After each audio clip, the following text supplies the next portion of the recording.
Hello, everybody, and welcome. I am Aurora. This is Lessons for Full Spectrum Humans. This is the 2022 semester, and we are at June 11th, 2022. This is level 1 teaching for lesson 13. So I have been actually hopping in and out quite a lot on this topic of sun gazing and reality, responsible reality creation. I'm going over it a lot because it is really very relevant to our personal journey. And so if I'm talking about a topic a lot or emphasizing it a lot, Cheeky just showed up. So funny. She's right down here. I'm reaching down to hug her.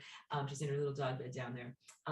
If I'm going over, and if you see me doing tuning fork work stuff, this is what I'm doing. I'm connecting my body and clearing and releasing different things to the entirety of the world. Topics that I go over and speak about a lot and emphasize in that way. In a cognitive sense, I'm forming strong neural pathways within your just regular mind brain. And also I'm giving a lot of verbal importance to, come on back, you're okay, girl. A lot of verbal importance to emphasizing this practice that we do, because it is absolutely related to reality creation, ascension, and the empowerment structure of what we are experiencing.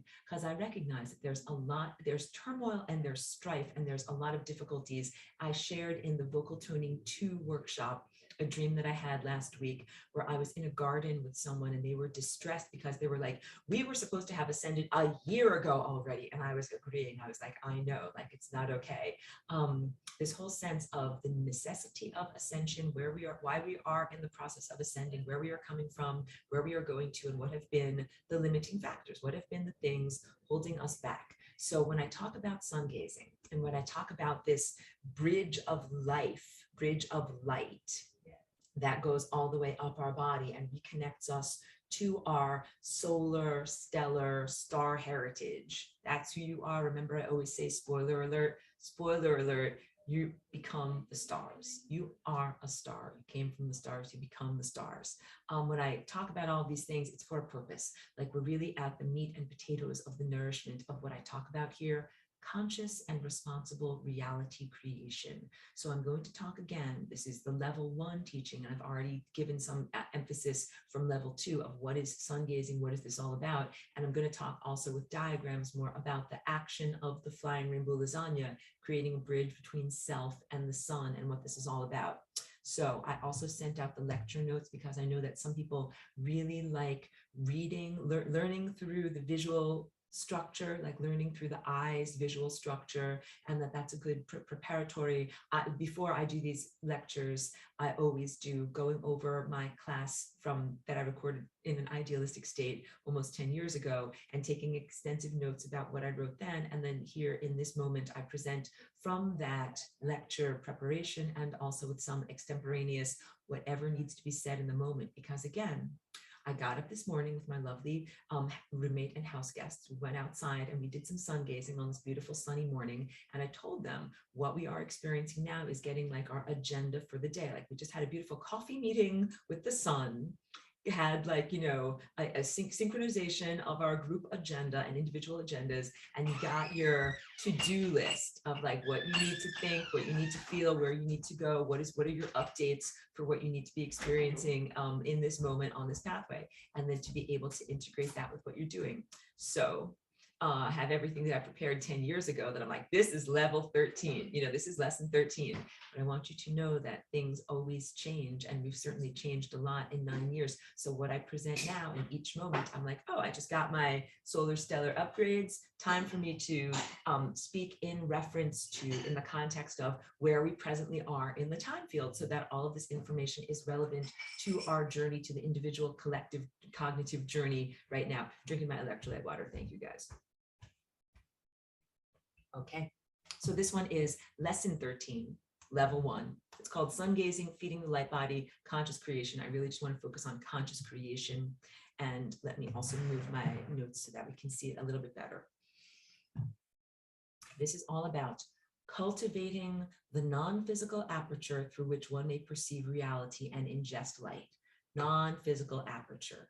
That is the third eye over here. So it is also understood, comprehended, experienced as a lens in front of your face. I'm going to do a lot of drawing today so that this will help to really make this clear. I don't always take the time to draw everything out. Like if this is you, oh, and let me change this just for privacy's sake to my face.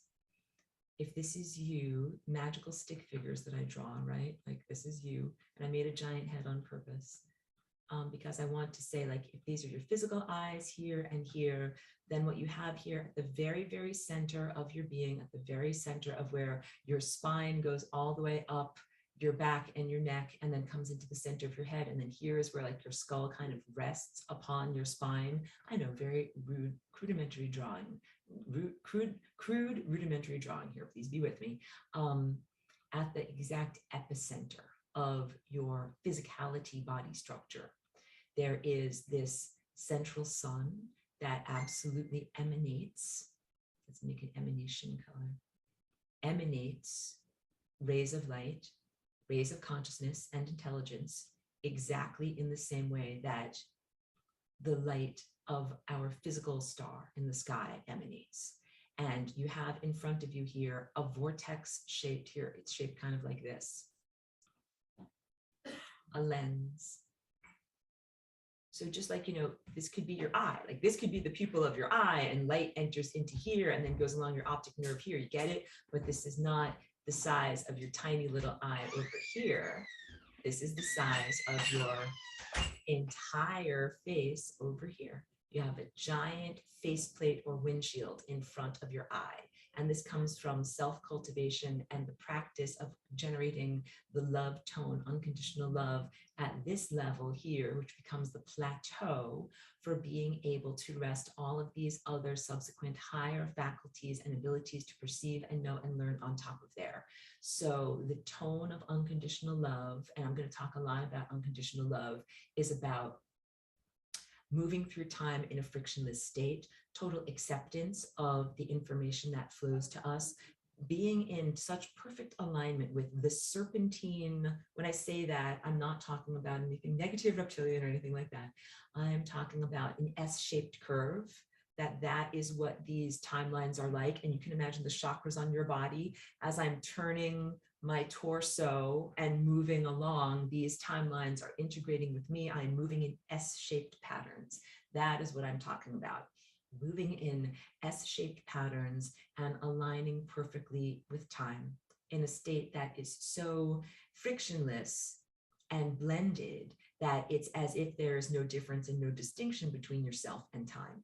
You are time and you are moving through yourself. And that creates this tone. Oh, I had my piano ready.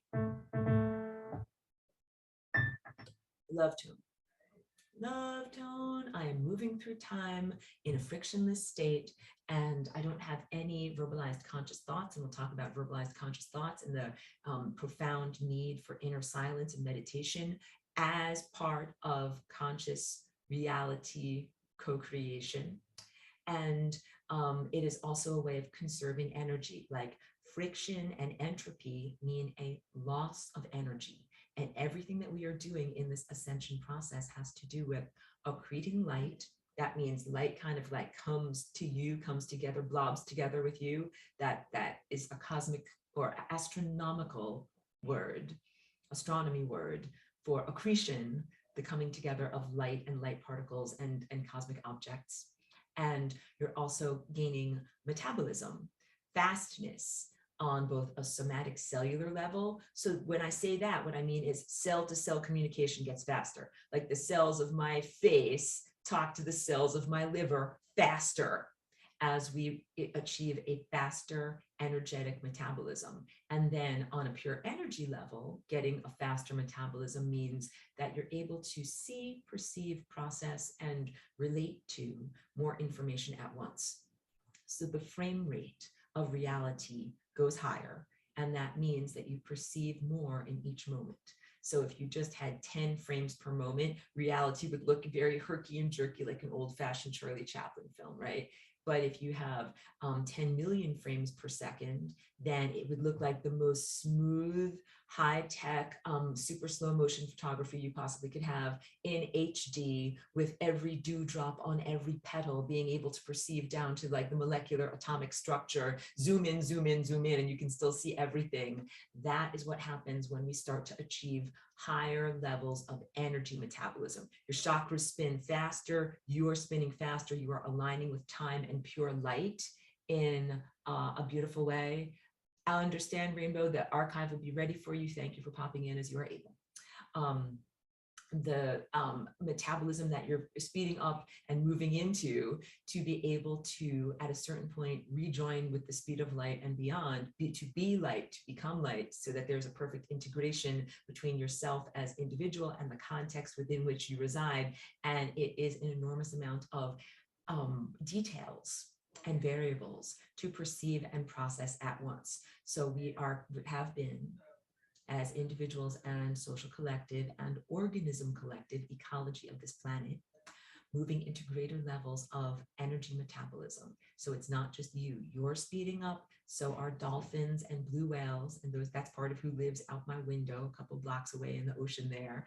And also microbes are speeding up that live in your tummy, and also the planet structure herself is speeding up. All of these things in order to have more information processed in a shorter amount of time, super slow motion, super HD. And that is also the flow, what is described and perceived as flow state. When artists and athletes are in their flow state, they're like, oh, I see everything about the football field at once. I see all the players, I see where everybody is, I see where the ball is, I see where the ball is going to go, I see where I need to go, and I know exactly how to move my body in order to get there in that right amount of time. Or a dancer doing the same thing across the stage, or an artist or a musician that is coordinating the most amazing levels of fine motor skills to be able to create sound waves and visual waves in something that would be considered, a creative endeavor. That this is the end result of processing at a higher state than the human intellect, which is actually not in your brain.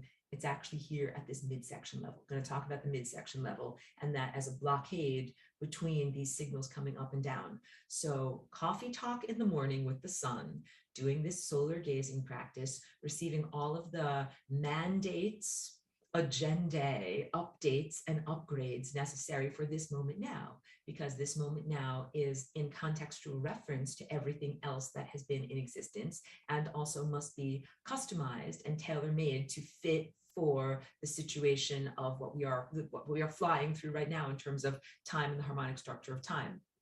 So this lens in front of your body is built through the practice of meditation, mindfulness, inner silence, because the inner silence signifies no loss of signal. Energy comes to us, but I'm not frittering it away in all of my different thoughts. Some of my thoughts, I mean, in brighter times, not without the interference of technological things that put their own thoughts inside of me, but my own inner chatter in brighter times was mostly about like laundry list of things that I need to do, like gotta get here, gotta do this, gotta think about this. I'm a responsible person. I'm Aurora. I'm getting stuff done in life. And that's, I say, like frittering away, because I can be incredibly productive and divinely perfect and get all of the groceries shopped and get all of the household mundane necessities done in a state of inner silence. Even better, like if you're like, oh yeah, gotta remember to buy almond flour and tomatoes and this and that, and you're repeating it in your mind, you're actually separating yourself from your own divine supercomputer. That is the sun and the stars and God presence that is up there, out there, all around there. That will help you to remember everything you need to remember when you enter into the store, and much, much more. And I'll even, I can talk briefly about seeing when you go to a grocery store, it is far beyond the mundane experience of just like, I pick up an apple and I put it in my shopping cart, like really understanding you're in the process of reality creation. As I was talking with my friend about this last night, that some people are at a level of mundane perception where they're like, boo-hoo, I'm going to the grocery store. This is so boring. I'd rather be doing something fun, like, whatever, like playing or, doing something recreational. It's considered a householder's chore, and balancing all of these things of like high up spirituality things. I'm sitting on a mountaintop, like I'm making the love tone, but then I'm like, now I'm driving to the grocery store and like, trying to get my stuff on sale and then carry my shopping bags and bring them all inside. There's actually no distinction between these two activities, because as I'm on a mountaintop, I'm also carrying that same level of being into the activity of manifesting a grocery store. That sun gazing and conscious responsible reality creation is the beginning of giving shape and conscious form to the dream that you've been inhabiting and riding through, or swimming through, navigating through this whole entire time. So the mundane perspective says, I go to the grocery store. It's a pre-existing box. It has pre-existing food. It has pre-existing other organisms, people, inhabitants inside of it. And I go in there, and then, this apple was driven on a truck. It grew in Oregon. It was driven on a truck to wherever my destination is. I take it, I put it into my shopping cart. I go to the register and I buy it with, paper money, fictional money. But the conscious reality, co-creative, responsible, higher dimensional viewpoint of this is you're still on a mountaintop saying Om, and you recognize that when you come to the grocery store, you're actually manifesting the entire experience out of a world of pure potential. The fifth dimension, as I speak about it most accurately, which is in contrast to 5D and the loose language that people talk about as an escapist fantasy. The fifth dimension, as a time-space dimension, is a place of waveform pure potential. It is not even the dough of reality creation yet that can be baked into French breads that are long, skinny timelines. It is the potential for flour and water and yeast and everything that makes the dough, and the giant mixers that are in the bakery that actually make things, and the ovens in front of your eyes that through observership bake the dough of reality into actual slices of time that you can experience. So you drive your car through, swimming through a sea of waveforms. You arrive at a sea of waveforms that is an uncollapsed reality structure of pure potential. Then through your lens of perception, connected to divine consciousness and higher intelligence, you observe those waveforms. I call them collapse those waveforms because it's really more of a sense of a coalescence, taking all of that stuff of potential, it all coalesces, click, look, I'm looking at a large box, and I'm going to go in through the square part in the middle. It's called the door. And then I'm going to go inside of the box. And then in the box, I know that I've entered into another reality structure, that I am in a co-creative process with the cosmos in terms of the vibrating field of potential and my mind and my lens of perception.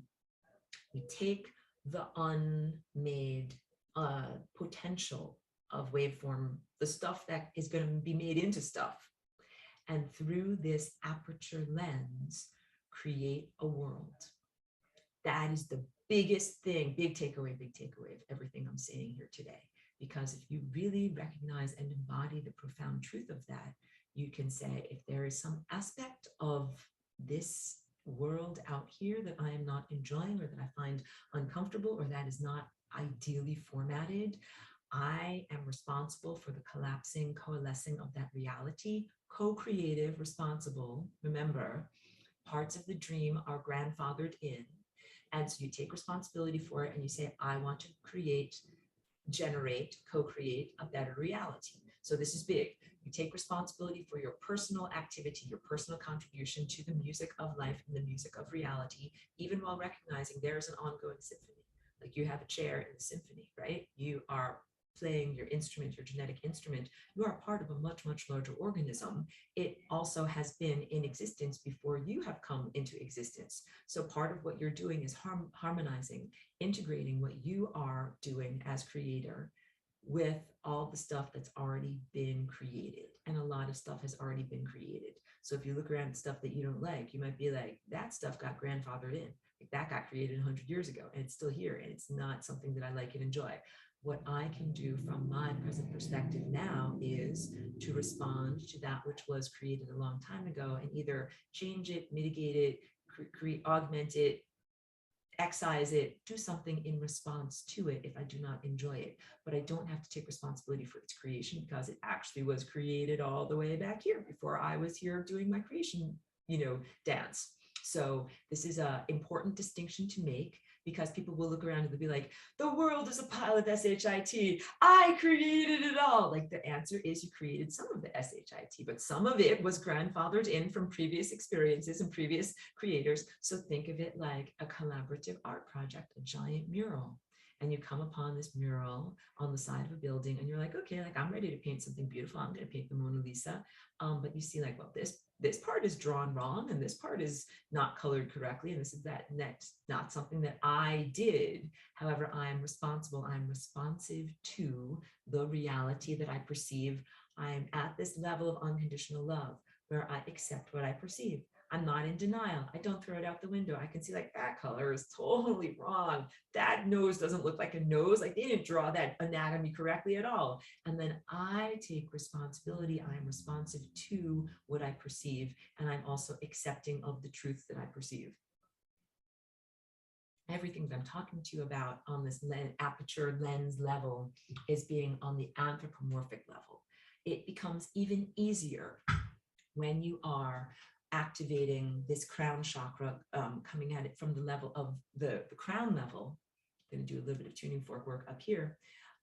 What you are doing then is working with pure math, something which is empirical, meaning there is no argument. There is no wiggle room. There is no way for me to be like, well, my system of interpretation says this, and your system of interpretation says this, and everybody's a little bit right and everybody's a little bit wrong, and let's all jump in the hot tub together and we'll be, kind of like sharing our microbes together. No, in terms of pure empirical abstraction, there is a very clear sense of right and wrong, but it is not based in judgment, not like a biblical angry God who is going to do something to punish the ones that are wrong and reward the ones whom are right. It is the sense of a math teacher. That's like, here's my clipboard and I'm looking at things and this is a red X on your homework and this is a red X because that's wrong and that's wrong. So when you're looking at the mural of reality, these are not just arbitrary artistic standards. When I say that color is all wrong and it's grandfathered in, someone else painted it there, what do I mean? It's not just me and my own personal interpretation system saying that it's wrong and that someone else can come along and be like, well, Aurora, I am an art critic and I actually say that the, whatever, fluorescent yellow is actually perfect there and that everything should be painted fluorescent yellow and that it is only your own limitations of art that you can't perceive that that's perfect, but at the empirical level up here and beyond, you're able to say, oh, well, it's mathematically incorrect. It's like reality is not a paint by numbers, but there are very clear parameters about how things should be shaped, what it should look like. There are divine mandates as to what we should be painting and creating in terms of what do we define as music? What do we define as art? These are cultural substrates. Like some things are art, like just smearing a lot of mud on a wall is not art, but taking pigments like ochre and grinding them into paints and then painting with a little bristle brush on the wall is art. Like it has to do with the definition of something that is cultivated in a culture in order to exemplify intelligence and intelligent design, basically. So there are very clear mandates in terms of math problems that are right or math problems that are wrong, what color things should be, what shape things should be. And a lot of this is determined by structural integrity. When you are creating reality structures, it's not, this is big because I'm talking about responsible, conscious creation. When I walk into the grocery store, I can theoretically be collapsing those waveforms into all sorts of different things. I'm in partnership with God, the divine presence, the vibrating field of potential. I wish to be respectful of that partner in terms of co-creation, where it's not like, me, I make everything for me, and F you out the window. I don't care about your feelings at all. No, because everything that we have, all the paints in our paint box come from God, come from this creator, come from this creative presence. The feeling and capacity to even make things and be here and do stuff and consciously create comes from that presence. So it has to be a respectful partnership and also not a quid pro quo. And I was also talking with someone about this today, the sense of, when I recorded these lessons 10 years ago, I had been on earth for roughly 10 years, like a 10-year journey, a young person, like a 10-year-old is like fourth grader, right? A grade schooler. And I definitely spoke and perceived the world through a filter of idealization. When I used words like marriage and partnership, I very much was talking about the ideal structure of what male-female relationships can be, what people now in this time place call sacred, masculine, divine, feminine, the exalted nature of what both of those things can be, as opposed to what many embodied experiencers of romance and human social dynamics actually experience, where they experience like a lot of power dynamics, like who is in charge in the marriage, like who wears the pants, who makes the decisions. Is it like, I'll give you this in the relationship, but then I'm going to give you this in the relationship, but only if you give me this, but then we'll do this. All of those negotiations and all of that level of dynamics that are in need of healing, let's say, that is not what I'm referring to when I talk about the reality creating partnership of you, self-state, God embodied as materialized light in this level of reality, experiencer, observer, and also God self as emanator, creator, creator of pure potential, creator of light, giver of light. That you're both of those things and you're married to yourself. And I tell you this, but I remind you of it a lot. You are kissing yourself in the mirror. You are coming closer and closer and closer to something, and you think, like, that thing is not me. It's something else. It's something out there. Am I afraid of it? What is it? I can't quite see it. I'm squinting, I'm squinting, I'm squinting. What is it? And at a certain point, you get really close to it and you realize it's you. It's your own self, God self, that it is God self. And then you are literally coming together with it and kissing yourself in the mirror. That is what this moment of conscious, responsible reality co-creation is. That is what cosmic lovemaking is. That is what sun gazing and use of this divine solar architecture is. And when I say divine solar architecture, I'm talking about the chakras of your body. I'm talking about the different layers of colored light and time that you embody as yourself. So you have your own particular time bubble. Wait, I will go to some imagery because I think that will be very squinting and scrolling. Give me a minute, guys. Descriptive, you know, a picture is worth 1,000 words. So here, wait, get rid of this. That's not what we want. Here's my annotation. Great. And now you can see these two different things. These are both images of your light body. So this stuff, these chakras, that is all made of light. And this is another accurate version, but just from a different viewpoint of how you have light surrounding you and interpenetrating you. And these are your coherent light being family, brothers, sisters, brethren, cisterns, cousins, whatever you would call them. They're aspects of self that are all emanations of light, and they are in a different stage in their journey, and they are here to help and support and protect you. This is your protective, supportive, nourishing energy field, your family of light. In the Vocal Toning 2 workshop, I spoke about this a lot. We're sun gazing, like if this is the sun, and then here is the ocean, and the sun's rays kind of emit forward like on a bridge of light coming across the sparkling waters of the ocean. And then here's you and me. We're standing here, or we're looking at a video screen of, you know, with us in this viewpoint position. And what we're doing, I'll grab my color because this is really a blue color. Hope you can see it on your screen. We're creating this bridge of light through our reality creation aperture between ourself and the sun. But there really is no distance between these two things. That is not any amount of distance. They really are on top of each other. This sun actually exists inside of this person's skull. And that is, I'll choose a completely different color so you can really see where I'm circling here, this little reality point intersection right at the center of the human form there. And over here, I'm going to do it in black, even though it's black on black, but you can see it right at the center there. Now let's emphasize the lens. This lens that is in front, a vortex-shaped lens. I can't even see what I'm doing there. Wait, get a better color. Vortex-shaped lens that is shaped kind of like a spiral. Here it is in side view. Lens that goes all the way in through the forehead and connects into the inner levels. So that's what this is. This is a vortex-shaped lens that comes and reaches out to the sun. And then guess what? That's not the end of the journey, because the sun also sends a giant vortex of energy into you. And it is a perfect, balanced partnership. in the way that many people cannot imagine a male-female relationship in this time place being a perfect balanced relationship. I no longer should even use that as an allegory, but just understand this is yourself as a pure light being, and this is yourself on the journey of self, coming back into remembrance of the truth that you are a pure light being, because we've been here in the materiality world. So this, I'm also emphasizing, is this lens in front of the face over here. And what I call it is the anthropomorphic lens. Anthropo meaning human, morphic meaning shaped. This means that it is shaped like the human.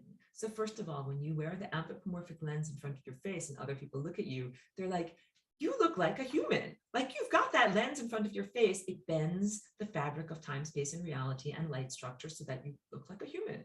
And then when you look out through your human lens, you look out through your human viewpoint, you interpret the world through humanness. And a dolphin wears a dolphin-shaped lens. And when you look at it through its lens, you're like, you look like a dolphin. And it looks at the world through dolphin precepts and dolphin concepts and dolphin values system. And same thing with the lactobacillus microbe or my dog Cheeky. Any of these organisms wear a lens in front of their face that is shaped like what they are. And it gives them the viewpoint of what they are. And then they generate the reality structure based on what they are. And this is all emanating from Christ. So all of these organisms are in Christ. Think of Christ as like a room or a place that you inhabit, or a real starship.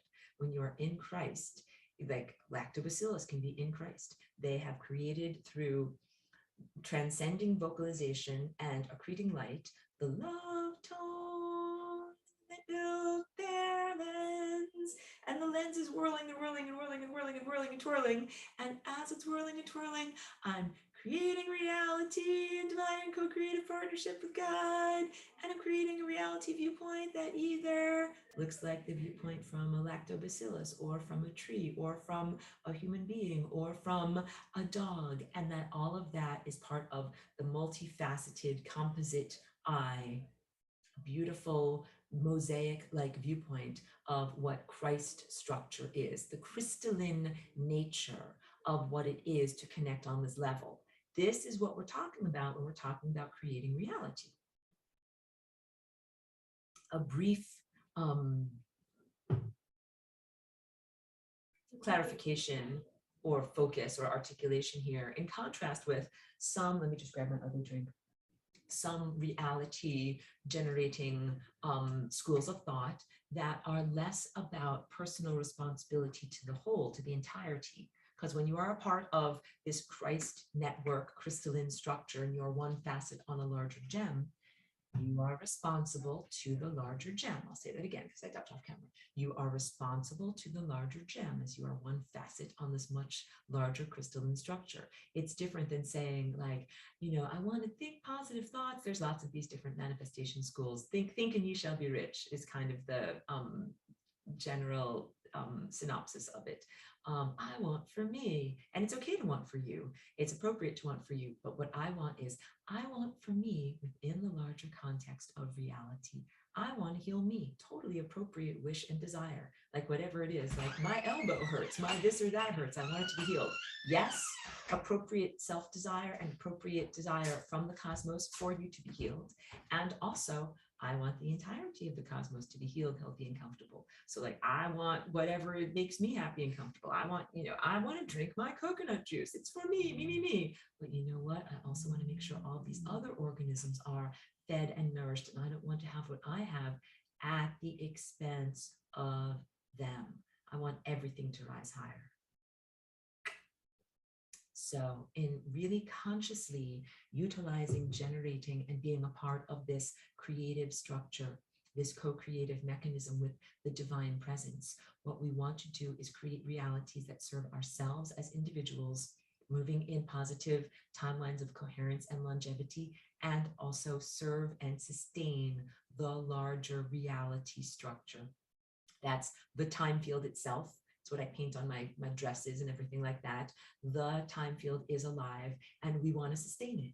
It's like saying, I want my apartment building to still be standing because I live in it. Like, I don't want my apartment building to have termites eat away at it, eat away at the foundation, and then have the walls crumble down, because then I won't have a place to live anymore. You get it? If I am irresponsible, if I do things that destabilize the time field, then the time field is like eaten away by termites, or like a moth-eaten sweater, the fabric of time frays and loses integrity, and then the threads don't hold together. And then I don't have a sweater to wear, or I don't have an apartment to live within. I don't have a building structure to live within. Time is an alive being. It's a miracle. You're living in a miracle right now. Everybody who's here, and thank you so much, acknowledgement and love to everybody who's tuned in, present during the recording of this, and that love radiates outward to everybody who catches the archive or is tangentially connected to this recording. Thank you for being here, because the energy is non-local. And when you are learning about this, like it profoundly helps the entirety of the time fabric, because it is helping to heal your own life, your own inner desires, and the reality creation structure that is everything. All of us working together on this mural of co-creation helps to make the healing, rectification, make the painting picture look the way it's supposed to be. People need to learn how to perceive reality. People need to learn how to consciously create the reality that they're within, taking responsibility for what they create. And this is also part of the learning process, and it can be considered very divine, righteous, and appropriate. Like, I want you to be bolstered. You don't have to know everything just to pick up your paintbrush. You should never be like, oh, I don't know, I don't think I should paint anything in reality, because like I'm not very good and I don't want to make any mistakes. Like, this is creating reality with your life and with your mind and with your envision and with your embodiment. So please get to the level of cultivating your heart, where you can cultivate that sense of radical self-compassion. I love me. I love who I am. I recognize I'm on the journey. I have either flaws or ignorances. I am in acceptance of those things. I make mistakes. I personally, Aurora, admitted to mistakes this morning. Like, I want you to know that. And that's part of how you learn and grow. And so you should never be like, oh, I can't even do anything because I'm not a divine, perfect person. I need to get perfect. I need to sit on a mountaintop wearing nothing but white, and then I will be perfect enough to be able to do this. We're on the journey of learning. It is a sacred ignorance. The journey helps you to learn and to unfold and to reach that aha moment that I talked about in class yesterday. That is the I am God circuit. Aha, I am God. I remember it all now. And then, of course, like sometimes you make mistakes on the journey of moving along to remember that you are God. You are that God presence too. So radical love, radical self-compassion, radical self-forgiveness. But none of that means doing your math homework intentionally wrong. I consider myself to be like a systems analyst. You know, I'm not really an advocate for transhumanism. I go into all sorts of different systems, DNA systems, consciousness systems. They can be digital systems. They can be AI systems. In this time and place, a lot of that's a lot of the work that I do with my mind, with my psychic powers. And it is about more than just saying, oh, something is wrong. Like, I look at it, I assess it, I say there are red X's here. There are things that are not correct in the time field. There are things that are self-conflictory. There are math aspects that don't add up into what they're actually supposed to be. And then here is the recipe for correction. That is a lot of the work that I do.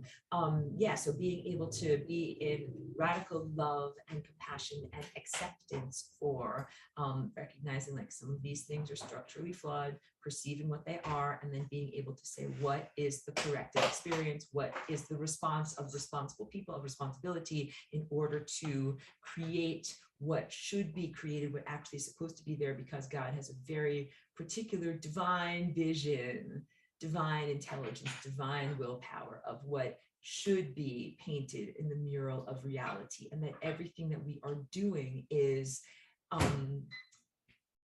in good faith is a good phrase.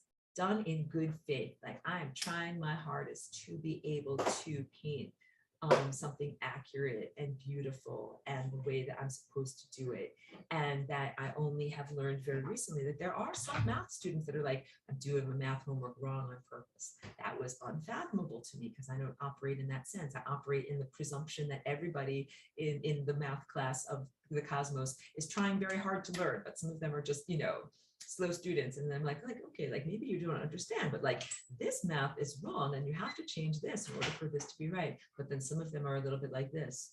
Oh, we know it's wrong and we're doing it wrong on purpose. And that was like almost unfathomable to me. I'm like, but didn't you come to school to learn? Like, how could you not be, to get it? Didn't you come into reality embodiment and into life and into beingness to learn? Don't you want to learn? Don't you want to do your math homework correctly? Don't you want to graduate? Don't you want to this? Don't you want to do all the things that education allows you to do? Remember, library card, master teacher, matriculating to the University of the Universe, librarian of the cosmos, telling you what to read from the library in order to learn and uplift you.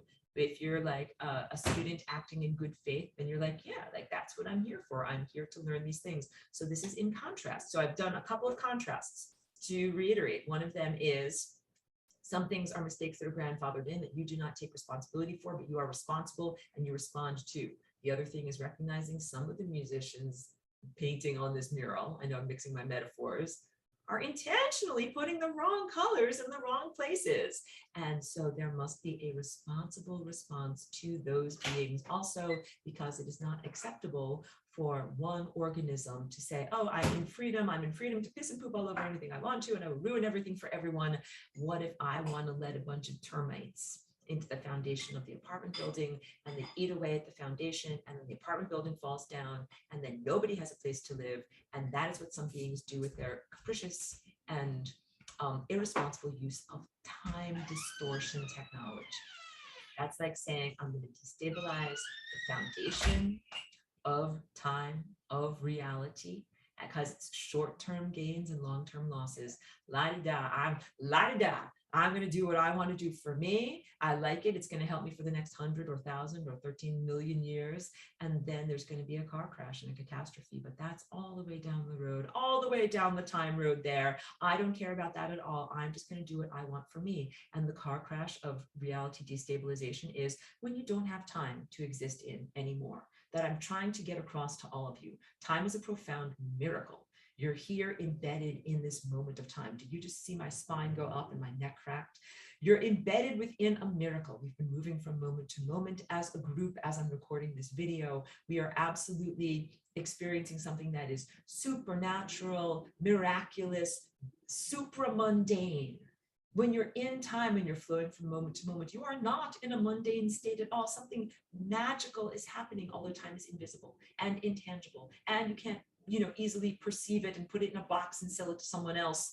It is an amazing experience, and it's not here by accident. It's not here by mere coincidence, and it's something that is alive, and it's something that is vulnerable in the sense that different ecosystems and systems are vulnerable, and that it must be sustained, protected, and maintained. That is the work that I do as Aurora on a larger galactic scale, sustaining, protecting, maintaining time.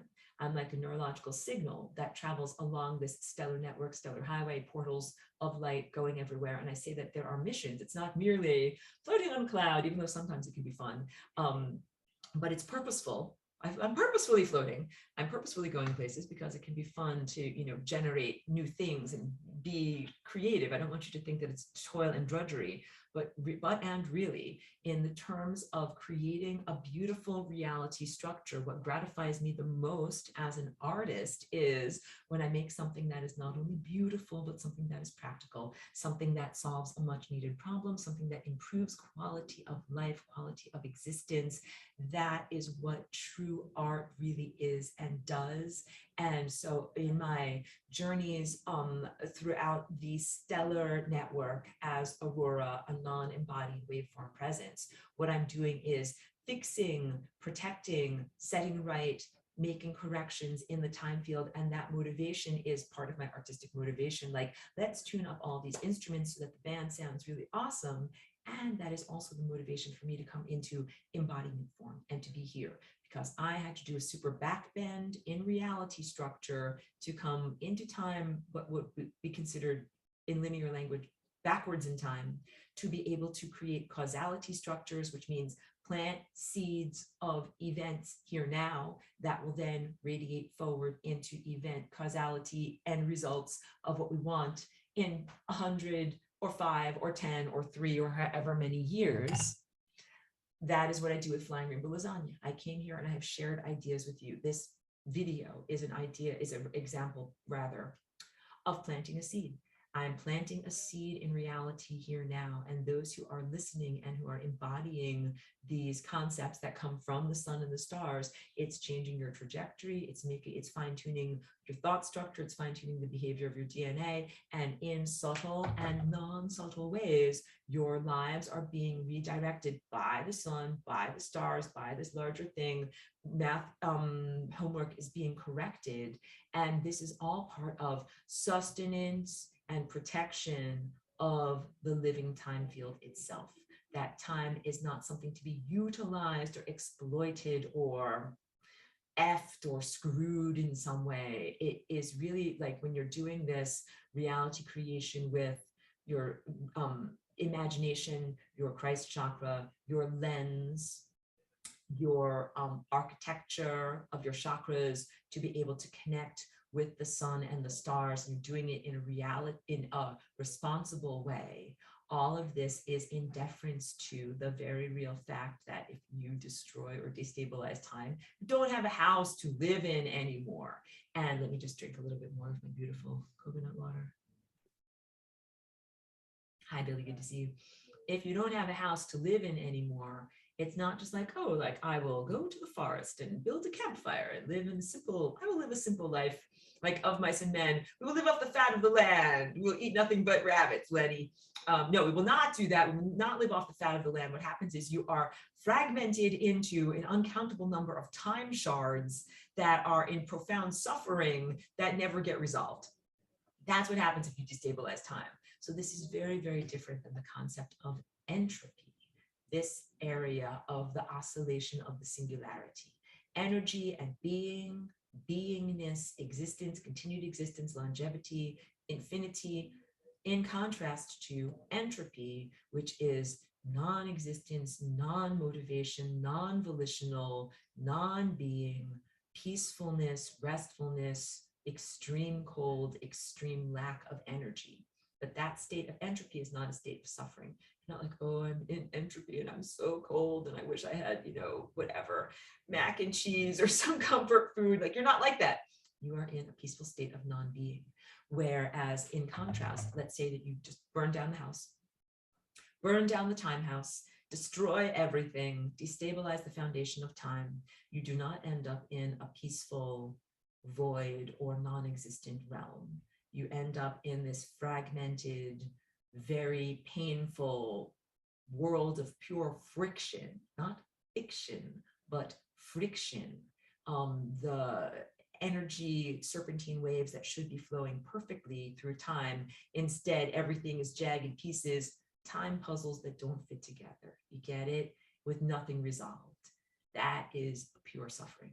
And that is not what I would wish for anyone. That is definitely a suffering state that I would say is akin to some kind of religiously described hell. It is everything that I do not want to have happen. It is literally why I invented the Flying Rainbow Lasagna as a pathway to entropy to resolve these time conflicts, so that the energy or undesired characteristics or math problems gone awry could have a place to go and not create a destabilization, fragmentation of the entire time field itself, which is what some of these students that are like, hey, we're surly students and we're doing our math homework wrong. Like, fate, make me do it. What was that movie with the inner city math teacher? And at first his students were like, make me, like, I don't want to learn from you. But then he gains their love and trust, and then they become math champions.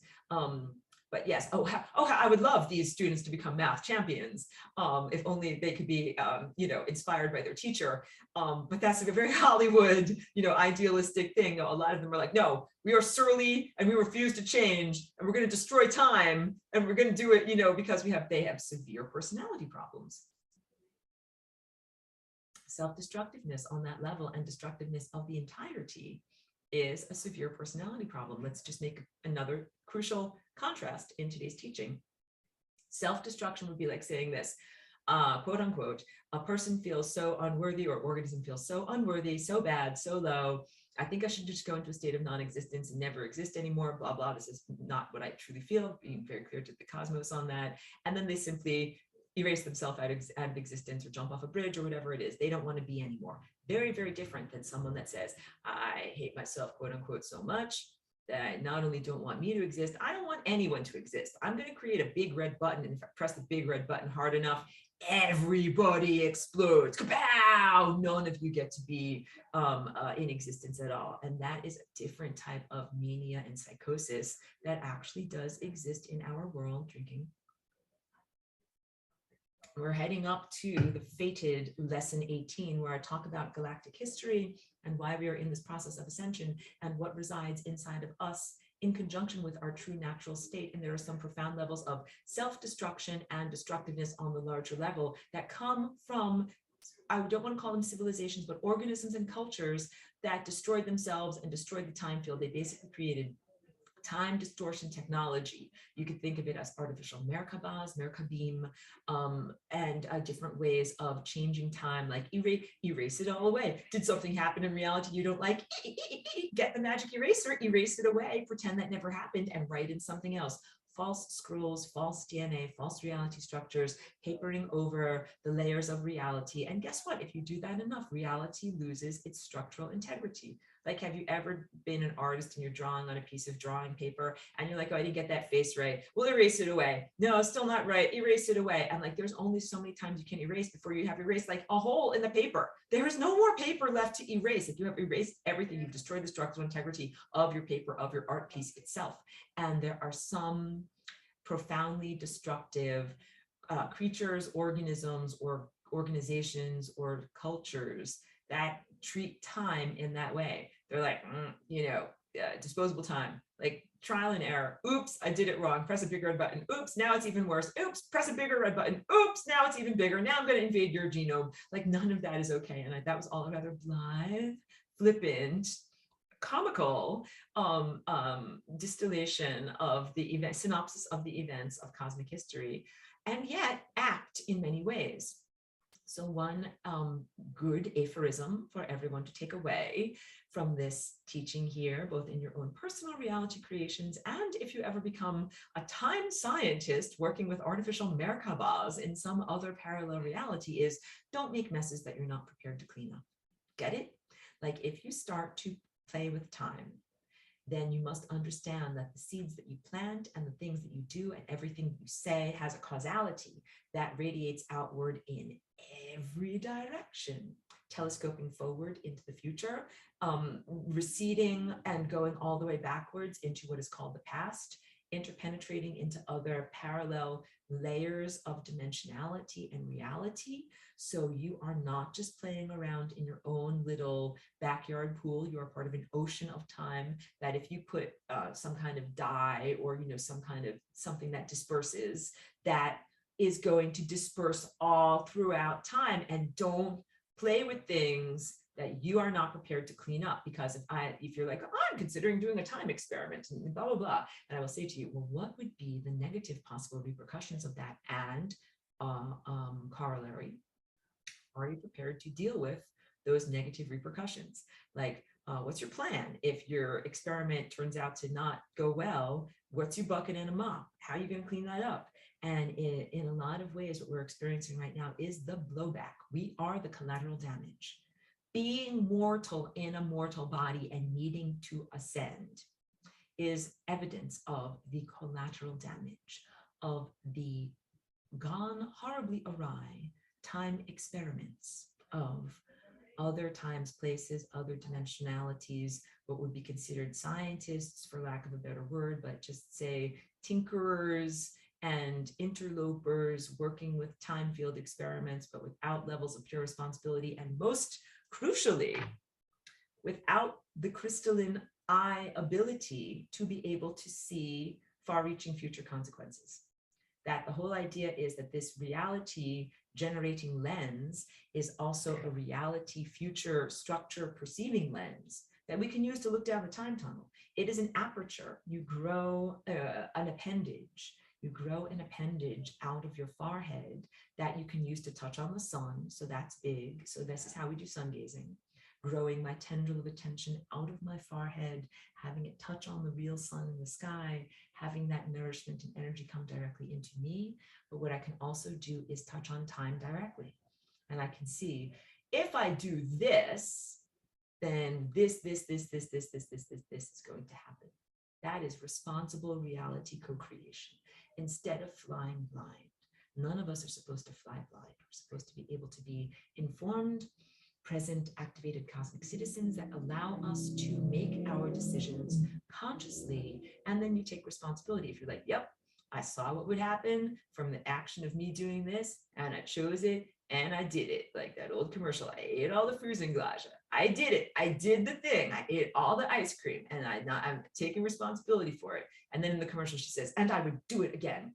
But if you did something good, then you would do it again. But what if you effed up all of time? When I made a time experiment, I destabilized all of time, and I, created a ton of suffering and death. Like my face is facetious, and my voice is also facetious. Like, no, you should not be happy about doing that, and you should definitely not do it again. So it's necessary to learn and embody all of these as you begin to be a conscious, responsible reality creator. You are already an unconscious or semi-conscious reality creator, living the dream that you are within, projecting your own dream and living within your own dream, even as aspects of your dream are grandfathered in from previous time places, even as aspects of your dream are affected by the other dreamers around you. Not everyone in your dream is just a figment of your dream. Like, you're all mere figments. Remember when I would talk about Breakfast of Champions, the Kurt Vonnegut book? The guy reads a science fiction novel that says to him in first person, you are the only true person in existence, and everybody else is merely a projection. And he's like, yeehaw, like, time for me to grab my submachine, GUN, and I'm going to go around and I'm going to, like, whatever, like, destroy everybody else. Again, profound levels of self-destruction from the fragmentation of the time field of these other cultures that came and inhabited humans, the people of Earth. True humans are not self-destructive. True humans are what we were in Atlantis, as completely healthy, divinely connected beings that wanted to live and wanted the time field to live. That's who you truly are. You are not self-destructive. You are not filled with self-hatred. You do not want to flush yourselves and all of time down the time toilet. You actually want to cultivate and love yourself and time and grow through this experience. What has happened is humanity and the human genome of that time place has been invaded by beings who have pressed the big red button and have effed up on a grand scale, and who don't have a bucket and a mop and are not prepared for the repercussions of and consequences of what they've done. Just kind of shrugging, like, oops, can we invade your planet now? Oops, like, we don't have a house to live in, we don't have time to live in. Can we come inside of your time, please? They're like, no, I have healthy boundaries. And they're like, well, guess what? We're going to come inside anyway. That's lesson 18. We'll talk more about lesson 18 later. But all of this is in contrast to that irresponsible approach, self-serving approach, self-destructive approach to manipulating and affecting time. And it's not acceptable in terms of time to be like, oh, well, like, go off on your own experiments, have fun, play with firecrackers, blow off your own hands, who really cares? Because actually children playing with firecrackers and, causing amputations and injury have created a lot of collateral damage, including, our experiences. And I include myself here, even though I had transcended physicality, and now I have come back into physicality in order to rectify the time field, because guess what? Everything was not floating on a perfect interdimensional cloud. I would not be here if everything was a perfect interdimensional cloud. I actually saw, like, hey, there's termites eating the foundation of time, and I am a time protector. And if I don't act and I'm responsive to these things that I see, and I accept that they're happening. If I do not act, the end result is this fragmentation eventuality that I felt was very undesirable. Imagine smashing a Fabergé egg or the most beautiful clockwork, amazing, highly calibrated, piece of artwork that it's possible to make. Smashing a beautiful crystal, any kind of thing like that. It'd be a huge loss, sad loss, and then also profound suffering for me at that level. Like, do you understand that my interventionism here is very much based in responsiveness to protecting the time field as my home? I live inside of this time field and I want it to be maintained. And I do not want the big red button to be pushed. And I also don't want a lot of pee and poop everywhere. And the time field itself agrees with me. The time field says in personification, I'm the time field and I want to exist. I have a right to exist and I want to exist in a pristine condition, not with a bunch of pee and poop all over me. And I'm going to work in conjunction with Aurora and a bunch of other people to protect, nourish, and uphold this beautiful structure so that the unhealed, unhealthy, self-destructive aspects of being that are trying to press big red buttons and destabilize everything and make the entire Jenga tower fall down, so that they don't do that, so that they go to where they are supposed to be. That is the whole idea of entropy. They might be self-destructive or wish for their own demise or non-existence. That is perfect, because if you wish for non-existence, have I got an idea for you. It's called entropy. Like, have you, this is my fake sales pitch. You get it? I'm being hugely ironic here. Have you ever felt hugely self-destructive and like you just wanted to stop existing? I've got the idea for you. It's called entropy. It's painless and you can go there right now. I'm being silly and lighthearted, but mostly I'm very profound and respectful and responsible in offering this pathway, because it is much more than just a cheap sales pitch or something like that. It is really a profound level of response and responsibility. Like, if you saw in your life, I pressed the big red button, I effed up so many times, I effed up so exponentially, I created such a large bucket of suffering that I literally cannot empty the bucket effectively and go rise to my greatness and where I'm supposed to be. It is time for me to go to entropy. That is the real journey. Bedtime journey. It's a bedtime story of what many of these organisms or consciousnesses are facing. It is profound, which is why I don't mean to sound mocking in my lightheartedness, although sometimes, I get a little bit silly and I do sing sometimes show tunes during my presentations here. But the idea of recognizing when some organism is so far off its path that there is literally not a way for it to return back to where it was supposed to be because the F up was so big, the answer is entropy. The answer is not total time fragmentation and destruction for everyone. It is entropy for that being, or here's a better way of saying it, those characteristics that do not exemplify longevity. So coherent light forms, which is what we are, which is what our light bodies are. If I return to these images over here, this is the image of who and what you are as a coherent light being. This is your coherent light body. This is your coherent light body. Coherent light waves are these S-shaped serpentine waves. They do what good waffles do. They stick together. They stick together. They are coherent. They do not disperse. That's why a laser light beam is made of coherent light. And if I sent it out from a little laser pointer, and if it was a super powerful beam, it would beam off once it exited Earth's atmosphere completely into the vast interstellar reaches of space and continue going unless it hits space dust or a comet or something like that. Coherent light beams have longevity. They go forever, ever, ever, ever, ever, as long as they are not acted upon by an outside force. That is very big. So what we are doing is cultivating coherence and longevity in our beingness through the refinery of soul and characteristics that is known as the chakra system that was tilted over to the right because of planetary invaders. As you refine those characteristics, the stuff that you are versus the stuff that you're not, getting rid of the stuff that you're not, vocal toning workshop 2, the direct pathway to purging and getting rid of the stuff that you're not, and moving into perfect divine alignment with your ascension pathway, whom you are as an ascended master, your definition of self as ascended master. This is my list of characteristics, who I am as an eternal being. My math homework is correct. I figured it out. I know who I truly am. And then all of these versions, my long division wasn't right. Sorry, I made a computational error. It wasn't right. It wasn't right. It wasn't right. All of that stuff is what goes into entropy. Those are all characteristics that are non-longevity characteristics. If those characteristics were part of the laser light beam would disperse. It would not go infinitely on its journey of light. It would at a certain point be like,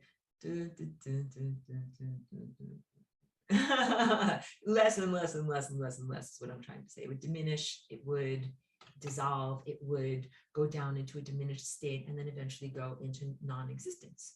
And that is not what we do. We go to energy, we go to entropy, we go to energy, we go to infinity. So rewind, listen to this part. We go to energy, we go to infinity, we have longevity, we have coherence.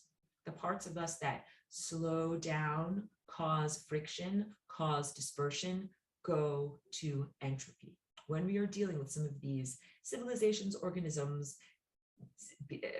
mind states, characteristics that need to go to entropy, they are the friction of the cosmos.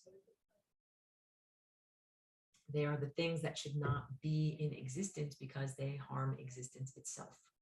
So the Great Awakening for those aspects of consciousness or characteristics is for them to be like, I really should not be in existence because I harm existence itself. And I should go into a state of non-being so that existence may exist. And that is this separation out. The stuff that should exist, the stuff that should not exist, and the stuff that should not exist is like, I am going to go into a state of non-existence so that everything that should exist can exist. Let me go into my notes because I definitely been talking for about an hour and I want to make sure I get to everything that is relevant from 10 years ago. There are different practices that you can do when you begin to accrete light. So the sun gazing practice and everything that we're talking about in terms of reality creation has to do with accreting light. Accreting means gathering around you together like in a cloud. Just getting to the level of unconditional love and creating inner silence and the love tone and the stability of your inner state is essential for the higher faculties to rest upon there. And then this is about what can then be done with your higher faculties. So you're kind of like, hey, Aurora, like, why are you teaching me the sun gazing? What do I have to do this for? What makes me feel good, makes my face tan. What am I supposed to do this for? The answer is reality creation. Eating the sun equals ingesting correct solar intelligence, divine intelligence ideas equals creating correct realities.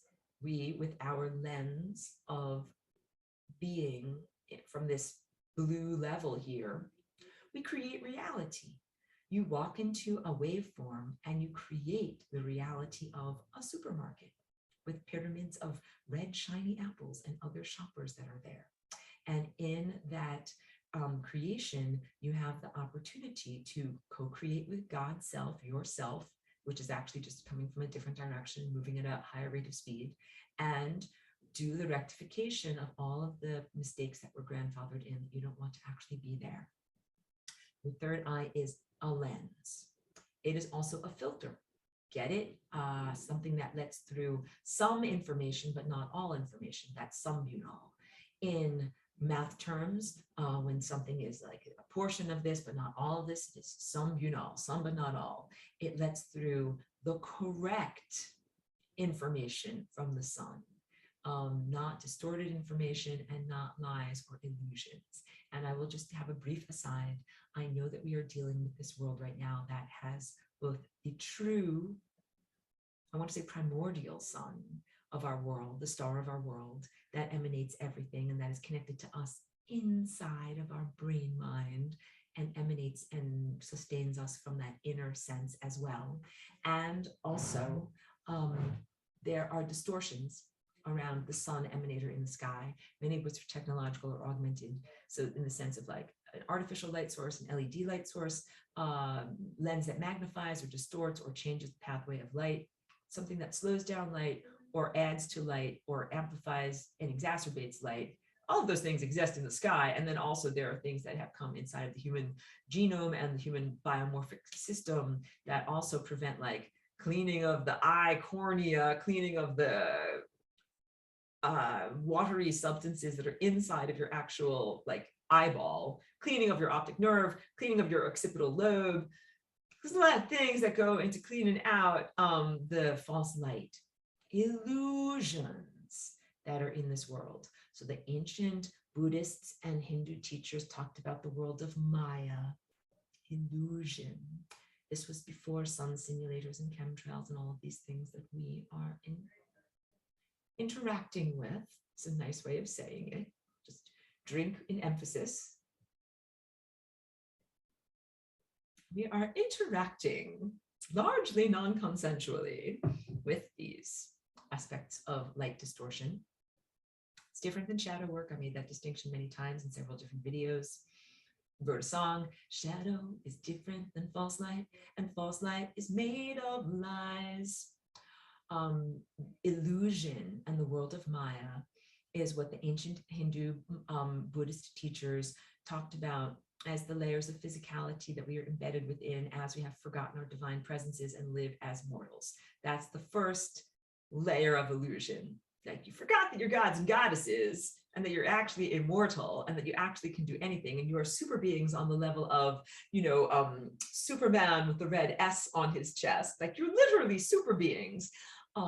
That level of illusion and forgetfulness. And then also in this modern day, we face another level of illusion and forgetfulness that is even beyond our divine presence and what we see as a natural golden light in the sky, but that there are technological interlopers, things that come between us and our true mind. So language is a technological interloper.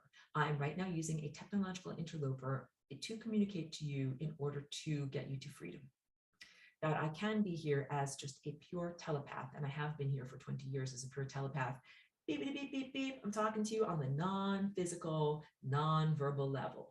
And people pick it up and they get it in dream senses and they get it in the senses of deep knowingness. It is helpful to you if I actually articulate it with the flapping of my moving mouth parts and speak to the yellow intellect, which is the area that was implanted and hijacked when the guys who pressed the big red button said, you need someplace to be, and we're coming inside of you, and we're coming through the portal of verbalization. That in ancient Atlantis, we did very little verbalizing, saying things like, please pass the ketchup, and very little verbalizing of our minds. Your mind state and your thought state is exemplary of a pattern, like a mind map. That's a thought. And you experience your thought as a mind map, not as a thought that says, I am going to pass the ketchup. And athletes that get into the flow state are beyond the verbalized mind that says, I'm going to move my foot, I'm going to move my other foot, I'm going to catch the basketball, and now I'm going to pass it over to this guy, or any sports analogies. I'm not that good at it. But how about a dancer, ballet dancer? Ballet dancer does not say, now I think with my thought, now I'm going to balance on my toe, now I'm going to bend to the ball of my foot, now I'm going to hold my spine erect, now I'm going to move my arm like this. No, they are simply in the flow state of creating these amazing complex movement architectures that require so much computational ability that is beyond what the level of verbalized mind can do. Verbalized mind can't keep up because you're doing so many different things in the moment. Oops, and that is what my Flying Rainbow Lasagna dance is all about, because it's not only a dance coordinating the physical and macroscopic body and the cells of my body and the digestion and my tendons and my fascia and everything else like that. It is also coordinating on a genetic level. Trillions of cells are all coordinating their dance movements together, which is a lot, which definitely puts me into that flow state of, I am balancing a lot of plates at one time and I can't even have the moment to think a thought or say something. Like imagine you're like so busy on a marathon, you're so busy doing all of these amazing things, and someone's on the sidelines like, hey, can I just talk to you for a moment? You're just like, no, I don't even have the time. I don't even have the time to be able to talk, or the focus to be able to talk and make a sound. So you can transcend verbalized talking mind and the implanted limitations there in a couple of different ways. I'm sitting on a mountaintop. I'm wearing all white. Maybe my hair is like tied up, in some kerchief or something like that. I don't mean to be dismissive or mocking in any way. But the sense of living in a purity structure, living in an ashram, being completely disconnected from movement, disconnected from mundane affairs, and just existing, and then being like, I don't have to think a thought. I am just in existence. Or you can go to the other end of the spectrum where you're like, I am accomplishing so much, like I am hyper productive, I am accomplishing so much, I'm doing so many different things that I transcend my talking mind because I'm active on a different level. Both acceptable. That's why I don't mean to sound mocking in my lightheartedness of the person sitting on the mountaintop. If you are a mountaintop sitter, I don't know if you have a YouTube subscription, and I don't know if you'll ever watch my videos, but I salute you in your purity state and in the exemplification of what you do in your practice. And there is a place for everyone in all of these practices and levels of being that we do. So I do a very active form of transcending the speaking mind. But please understand that real reality manifestation does not usually involve the talking mind. It usually involves the transcendence of the talking mind. So our third eye, so that was all of my hat tip or acknowledgement to having to work in this current level of technological interference. And coming through this ascension portal, we are doing something that previous generations didn't have to do, and what we face or what we have to transcend, not merely not just the regular old levels of Maya and illusion, but new and improved levels of Maya and illusion. I'm facetious and ironic in my exaggeratedness of what I say. Having to transcend, seeing illusions that are projected from a false light projector that is part of an artificial light source that sometimes can be even brighter or louder or more present than our natural sun. That is just what we're dealing with. So it's a constant recalibration and return to the true natural sun, the true sun of our being, the true, what people call the natural organic ascension timelines. Who and what are you listening to? What reality are you creating with your mind? So this third eye lens is a lens that blocks out things that are untruthful and distorted and fragmentary and allows through the coherent light that truly feeds your body and does not overwhelm you. Very big. Like when you were learning as a little tiny new human, you might have asked some big questions. Like, why is there death? Why is there homelessness? Why are these bad things happen? And usually responsible adults give the child-sized, simplified answer instead of going into, well, let me tell you about World War II and the Holocaust and, you know, the death and destruction of millions of people. Like, instead of all of that, to give a smaller, more digestible, age-appropriate, meaningful answer to the question with the comprehension that they can build upon that understanding as they move into adulthood. You don't crush a child with these incredible, brutal concepts of why things are and what things have happened. Like, that is not education at all. Education is giving the appropriate information, that age appropriate, level of development appropriate, and something that is a truthful substrate. Like, we're not talking about a fictionality like, you know, Santa Claus or Easter Bunny or something like that. Or the stork. Mommy, daddy, where do babies come from? They come from the stork. That's it. Like, let's not talk about this anymore. No. What you give them is an appropriate, simplified understanding, comprehension that then more reality, truth can be built upon it as they move into maturity. Same thing with all of us. Go back to my images here. If you go to these images of the light body, and you want to say, okay, great, we're connecting with the light from the sun, and the sun is coming into these areas. Oops, I don't have my pen. These areas that are, you know, in through this this lens that is in front of your eye. The right amount of information should come in, not because you understand, like, your little developing children. There's nothing wrong with being a child. There's nothing wrong with being a child of light. Being at that level of purity, innocence, beginningness of your journey, beginningness of self-remembrance, rebirth, and being given the appropriate nourishment for your stage of development so that you can grow into greater levels of maturity. You got it? Like, you're a material being. You're becoming a star. You're accreting light. You're a baby star. You're getting more and more and more light around you. You're not a big giant star in the sky yet, okay? So we don't want to blow out your system by putting through too much truthful information at once. The right increments, the truthful information in the right increments at the right time rate is what cultivates you into greatness. And that also has to do with this sense of incoming time tsunamis, incoming light tsunamis. I'll talk about all the coronal mass ejections and everything that's been happening, but basically Earth's magnetosphere is a protective magnetic envelope that surrounds our physicality, the actual rock in space that is there, that has a magnetic field around it that is shaped like the time torus.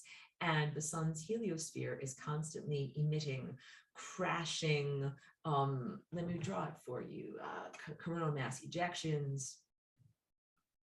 Go to the whiteboard.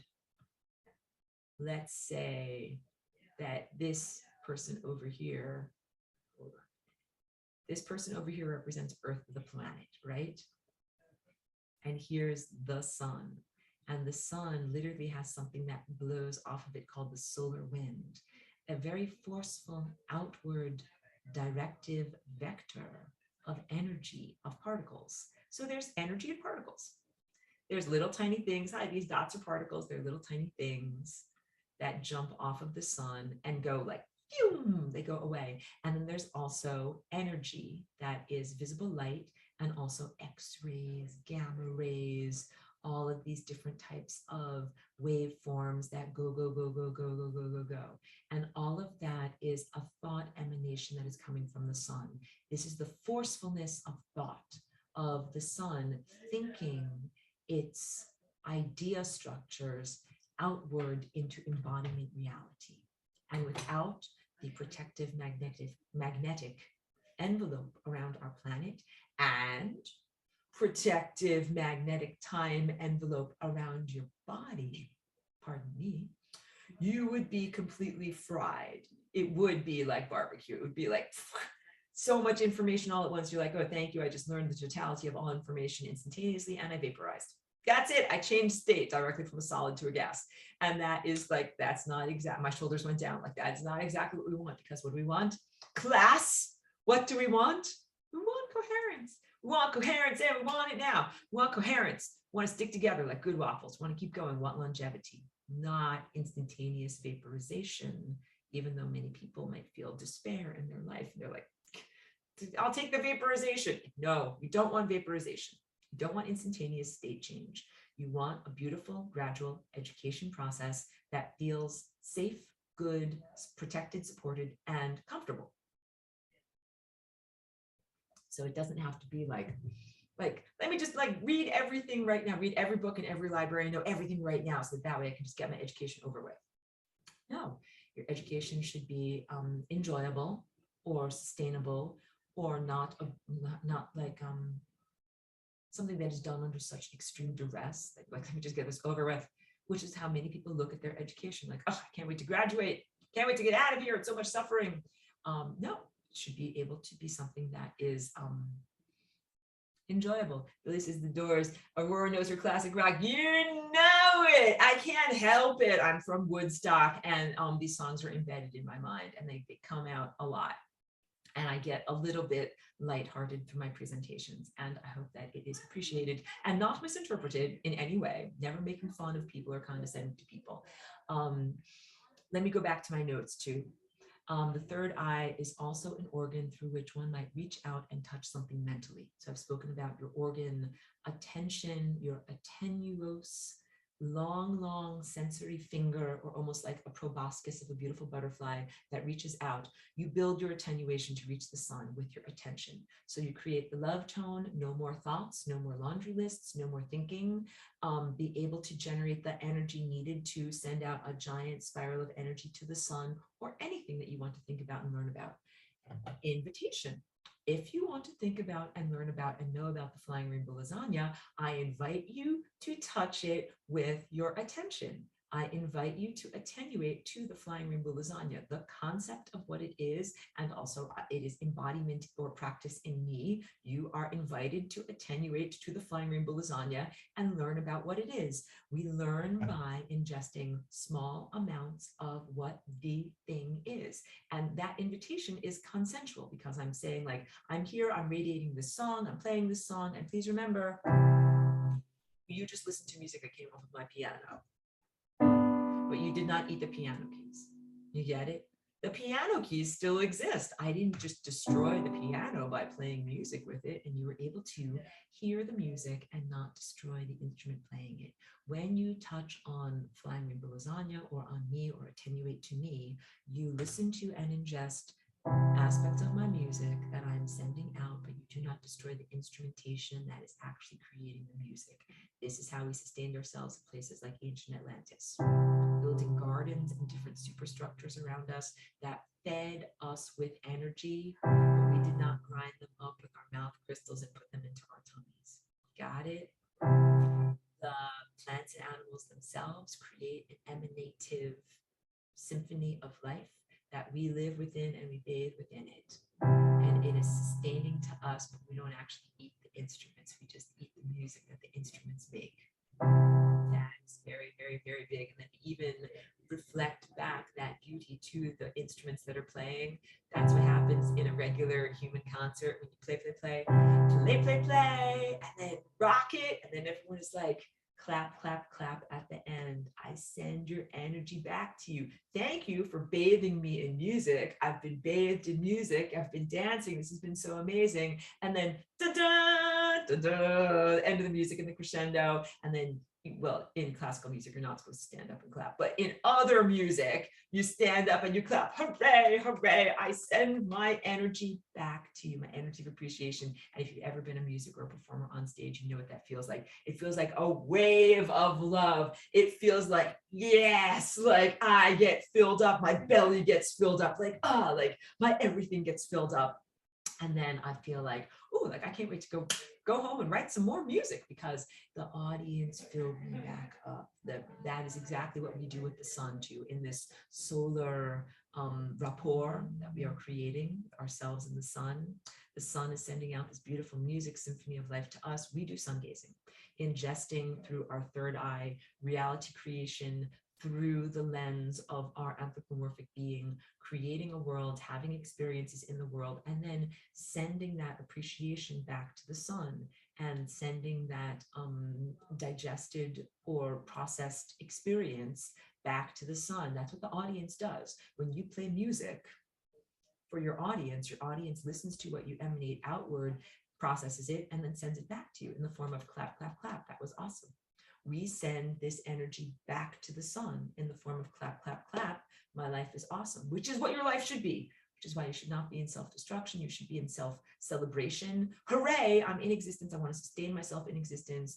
And I want to keep on generating positive, comfortable, sustaining experiences that I then send back to the sun. This is what the sun wants for you. This is what you want for yourself. This is what the time field wants for itself. So to contrast, time field does not want to die and be fragmented. The sun does not want you to be effed and vaporized.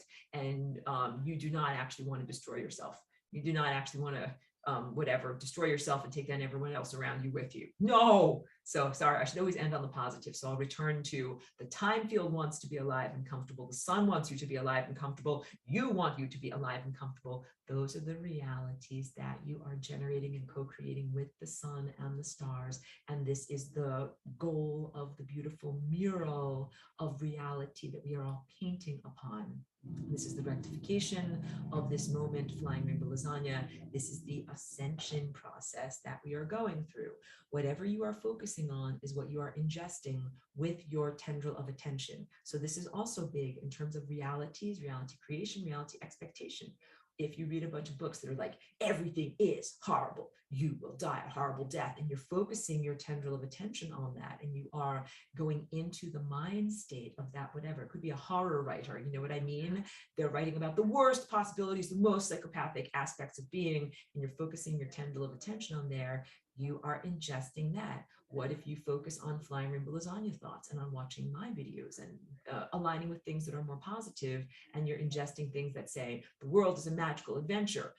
You have the potential to change the world into a comfortable being state. Life is worth living. Then you are ingesting those aspects of truthful being. I was just telling you about how the solar wind is this forcefulness of consciousness that is blowing off of the sun in all directions, like in all, not just 360, the spherical every directionness of the sun. And it literally stretches and distorts Earth's magnetic field, which is Earth's time field. So there's like I'm blowing, I'm pretending blowing out at you, and I'm blowing you so much that it actually kind of like blows your hair back, like by being like blown away. All of this energy is coming at me from the sun, and it does this to Earth, to our planet. It literally stretches, twists, distorts, and changes the presence of the magnetic field lines that are around Earth. The solar wind is consciousness. These are thoughts that are so strong that they're affecting our planet and our planetary time structure. It's a set of ideas and possibilities that are affecting Earth and earthly life. As Earth's magnetic field and timelines and possibilities are blowing backwards, like, you know, my hair blowing in the wind, our lives are changed. Duh. Connection to CMEs and all these x-rays that have been going on. Let me just check. Yeah, so that actually matches with my notes, which is really good. The energy that is blowing from the solar wind goes into our toroidal energy field. I should just grab my sculpture. It's not that far away. I've just been very lazy in this presentation today. Dun, dun, dun. Toroidal energy field. Your own individual toroidal energy field rests within, as a fractal microcosm, Earth's magnetic energy field, which is also a torus shape. And as the energy comes from the solar wind, it's blowing against me, it's blowing my hair out behind me. It also comes into all of our toroidal shaped energy fields and affects us and affects our trajectory through time. We are connected to Earth. That's your physical, somatic, cellular body. And we are affected by the sun when the emanations are showering upon us. So all of these things that are blowing backward in terms of consciousness, the strength of the consciousness of the singer of the sun is so strong. It is showering upon me, and it is profoundly affecting me and my life and what is going on in my life. This is big because this has to do with free will, living self versus community in a world of free will. Aurora as cosmic law enforcement, enforcing the concept of free will. The sun is like, I'm giant and I'm loud and I'm really, really singing loud into your face, and I'm affecting you. And I'm affecting you, and I know it is my free will capacity to affect you, and you're being affected by this big, giant, loud, intelligent singer. Do you get it? And none of this is about like who's stronger. The sun is like, oh, I'm stronger than you, and you're like, I'm a little tiny human, like don't sing too loud to me. No, not like that at all. More in the sense of the sun it's a meritocracy, and the sun has earned its loud voice because it is extremely coherent. Opera singers earn their loud voice by learning how to make perfect portals with the chakra of their throat chakra. They sing loud without amplification like a microphone because they're really good at making perfectly round sine waves and sound waves here. You got it? The sun has an incredibly strong present blowing energy at you and at me and at all of us on this planet and in this whole solar system because it's a really loud opera singer. You got it? It trained its mind and is very, very loud and coherent in the thought forms that it emits. It is a meritocracy. P.S. Spoiler alert, it's you. Got it? Let's talk about CMEs. CMEs are huge burps. Coronal mass ejections, burps, like got something in my tummy, blah, out it comes. They are particles, can be stuff like neutrinos and other stuff, extremely, extremely, extremely high energy particles that burst off of the sun's surface, but they are actually percolating upward, just as a burp really emanates from like deep inside of your tummy and then eventually comes out through your mouth. The sun's CMEs are actually emanations of particles that are percolating all throughout the solar body and then eventually come to the surface and then blup, they come out at certain moments. And there's also solar flares, which are rays and waveforms. So the sun's radiation is not constant. So we're trying to get to the idea of solar weather patterns. Just as Earth has weather patterns, the sun has weather patterns. There are explosions from the sun. And this is a literal word, explosion, like kapow, exploding outward. Huge emanations that head towards Earth. And the magnetosphere protects Earth. So if this is Earth's magnetosphere, here's a little tiny planet at the center, but then here's this big giant protective energy field, and here's the solar wind blowing back my hair. It's so much, it's so much. What happens is the excessive high energy particles and radiation are migrated to the poles through these vortex-shaped energy fields, that surround and penetrate the physical, rocky, massive structure of our planet, creating the phenomena known as the aurorae. Aurorae being the plural of aurora. There's the aurora borealis, northern lights, North Pole, aurora australis, southern lights, South Pole, and both of these exist if this is the spherical nature of the Earth. Don't get me into flat Earth, guys, just be with me. Like a crown on top, the corona, and these are called coronal mass ejections. Corona from the sun affecting the corona of Earth. That is your crown chakra. Coronal mass ejections, corona of Earth, which is the aurora ring at the top and bottom of our planetary structure, and the crown of your being. Crown of your being here, your violet chakra, which is where you plug into divinity, plug into higher consciousness. Cheeky, don't be sad. Hold on a second. Apologies for that brief intersection moment. The magnetosphere protects Earth from the onslaught of the intensity of these higher vibration thoughts and energies. You don't want to get instantaneously vaporized because the sun is thinking incredibly loud, strong, coherent thoughts about reality creation. So the channeling of high energy particles to the poles, creating the visible aurorae on Earth, and also other planets have aurorae too.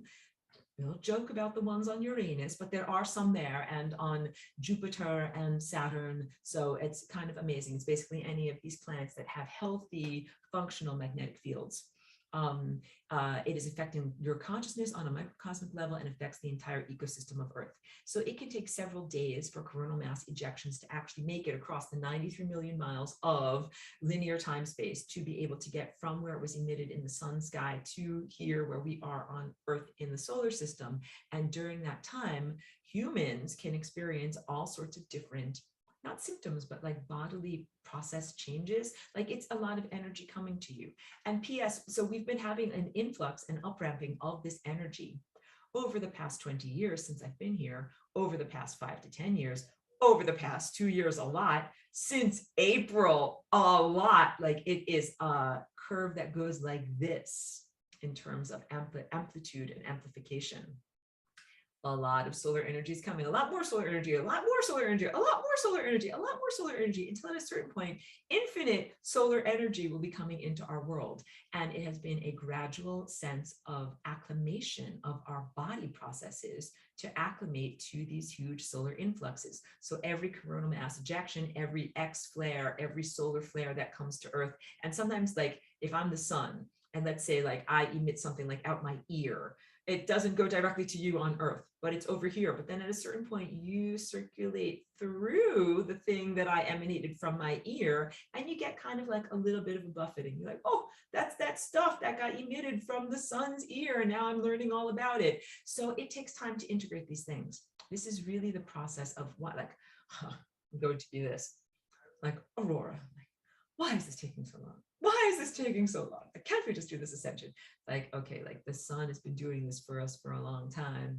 It takes a little bit of time to integrate these incredibly profound concepts into our body, literally changing, purging on a genetic level and changing our entire reality perspective and everything that we experience. Not an overnight process, unless you want to vaporize. And that's the whole point. Sun doesn't want you to vaporize, and the time field doesn't want to be destabilized, and everybody wants to create longevity. So you do it as a gradual shifting.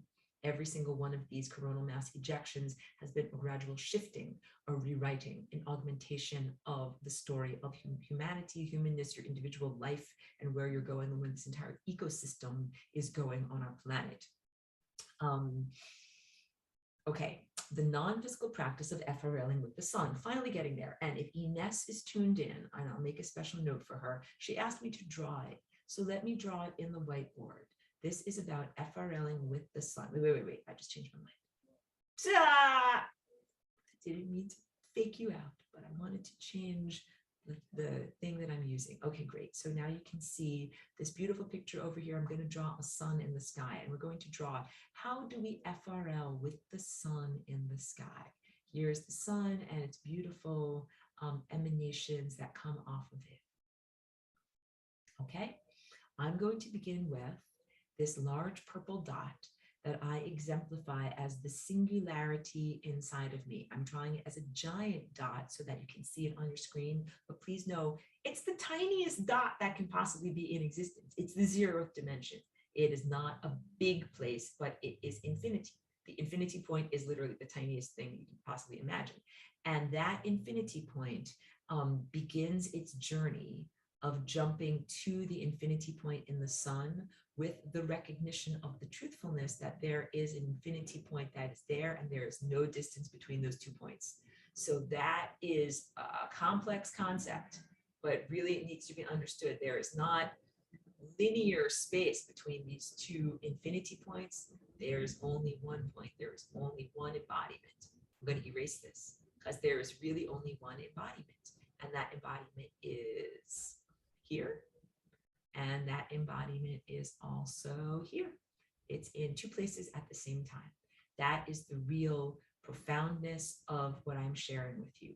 It's in 2 places at the same time, and what it does is you could imagine it oscillating back and forth, or your viewpoint oscillating back and forth so fast. I know I'm coloring like a child, but I'm going so fast, so fast, so fast, so fast, so fast, so fast, so fast, that it becomes as if it is in 2 places at the same time. So now I'll rewind. As this violet dot jumps or makes the quantum leap to this position here, where it also resides, what you could also imagine is a bending folding of space-time where those 2 dots overlap with space-time folded like the folding surface of my hand. All right.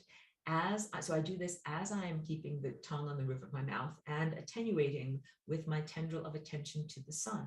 And so here, I should draw the blue tendril of attention. Here's my blue tendril of attention that goes all the way up to the sun. And I send or recognize that the singularity is also in the sun. And in doing so, what happens is, now let me get the FRL color, I create a big, giant swooping flange.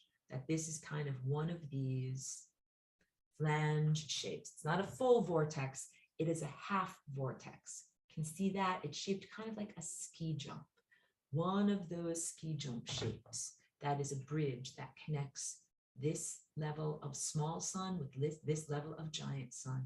And then guess what? That violet dot jumps right back to you, and it creates the next swooping giant flying rainbow lasagna shape. It jumps back to you, and then it jumps back to the sun, and as it does so, it creates the next swooping giant half vortex shape, and then it jumps back to you, another swooping giant half vortex shape. And every time I'll go to my face, every time it jumps, it rotates. So it's like, here's me, and then there's the sun out there. Wait, it's easier if I turn off the blur of the background. Here's me, and then here's the sun out there. So the first thing I do is I create, bam, there's a jump. There's a giant half vortex between me and the sun. It fills up our entire atmosphere and the space. It's 93 million miles tall, okay? That we're making a lasagna that's 93 million miles tall, but it is also 0 miles tall because it is an exemplification of both of these structures being internal. But I make a big, giant swooping shape between me and the sun, and then the sun sends it back to me, and there's a complementary big, giant shape. And as I do that, it rotates. Big, giant shape, rotate. Big, giant shape, rotate. Big, giant shape, rotate. Big, giant shape, rotate. And that this back and forth jumping oscillation is a bending and folding of the fabric of time, space, and consciousness so that reality is restructured. What is the profundity of doing this? Why do we do this exercise? Aurora, why do we do this exercise? Why does this matter? What is the importance of it?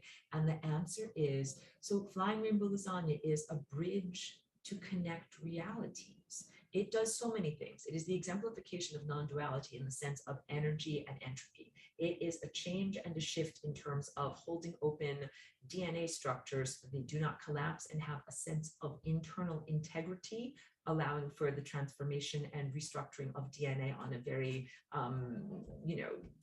direct and physical level. And it is also something that is a bridge that allows you to bridge formerly divergent realms. It can bridge the inside plus the outside, inside plus outside. It can bridge spirit and matter. Talked about this a lot. All of Einstein's equations that are about the conflict. Here's my face is an equal sign. On one side is E, on the other side is MC squared. Energy and then matter. Energy, matter. Energy versus matter. Energy equals matter. And then there's so many different aspects of manipulation of reality that Einstein's equation gave to people. But what do you do if you take energy and matter and you mix them together on the same side of the equation, or bend everything around in the fabric of space, time, and consciousness so that energy plus matter is over here, my face is equal sign, question mark. Energy plus matter equals question mark. The answer is infinity, because here what you have is a balance. This equals this, this equals this, this equals this, this plus this, all of a sudden in the terms of equations and math, goes way down. That's a heavy thing on this little balance beam. What balances it out on the other side of the equation? What do I have to put over here in order to balance out both matter and energy? The answer is infinity. Infinity. Matter plus energy equals infinity. What you are doing when you are doing conscious, responsible reality creation is creating out of the new form of matter that is not just dead matter, like my stupid wall that sits behind me, my stupid molecules that don't go anywhere. It is matter that responds to consciousness. And the first thing that you begin in your journey of being a child of light and manifesting matter that responds to consciousness is your body.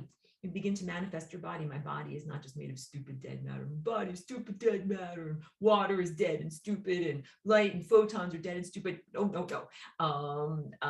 You are matter that responds to thought.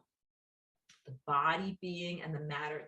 So what's the difference between like my body and my dress? Like I own my body, but the dress is not my matter. It is just a dress, and then you take it off at the end of the day. But my skin and my epidermis are me, and they are matter that responds to me. Begin with the combination of spirit and matter that is a form of matter that responds directly to consciousness or pure spirit or ineffability, that which is non-tangible, and recreate your physicality presence out of this type of matter. And then you also begin to learn, well, I can also create whatever. Teapots, like maybe so this happens to me all the time because I'm always creating reality. I'm like, okay, I'm going to a fifth dimensional and higher waveform field of possibilities, otherwise known as a place that can be a store, or, with many different stores. And I drive there and I'm like, here's a giant field of possibilities. It gets collapsed into a waveform known as a box, and I go inside of the store, and then in the store I'm like, okay, I know that I'm creating all these things with my mind and with my mentality, and what are the objects that are for me? That is also a big part of, let me just drink.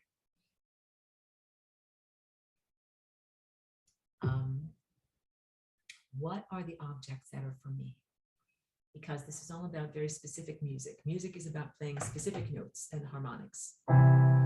That is music. That is not music. So I collapse all these waveforms into a store. I go into a store and then I'm like, okay, I know something in this store is made for me, but is every object in this store made for me? How about the cashier? Is the cashier made for me? No, they're an independent sovereign person, creature. How about this object, this object, this object? No, no, no, no, no, none of that is made for me. But how about, hey, there's that rainbow teapot that's on my table back there. That's the object that's made for me. And I play this game. And I go into places like, like Bed Bath and Beyond, and I joke because the Beyond, that's even from another silly movie.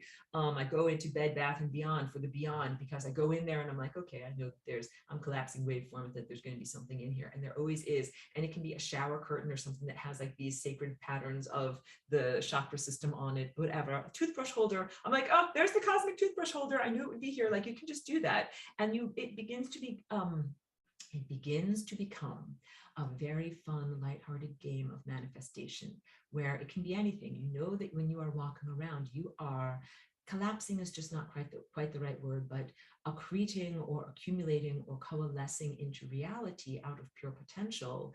All of these amazing things that you're experiencing, including opportunities to meet other people and material objects, but some of them are meant for you and some of them are not meant for you.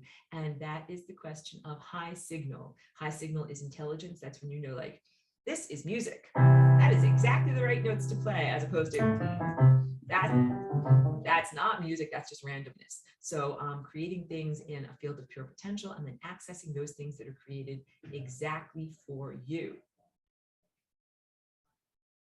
Okay, because this is about creating matter.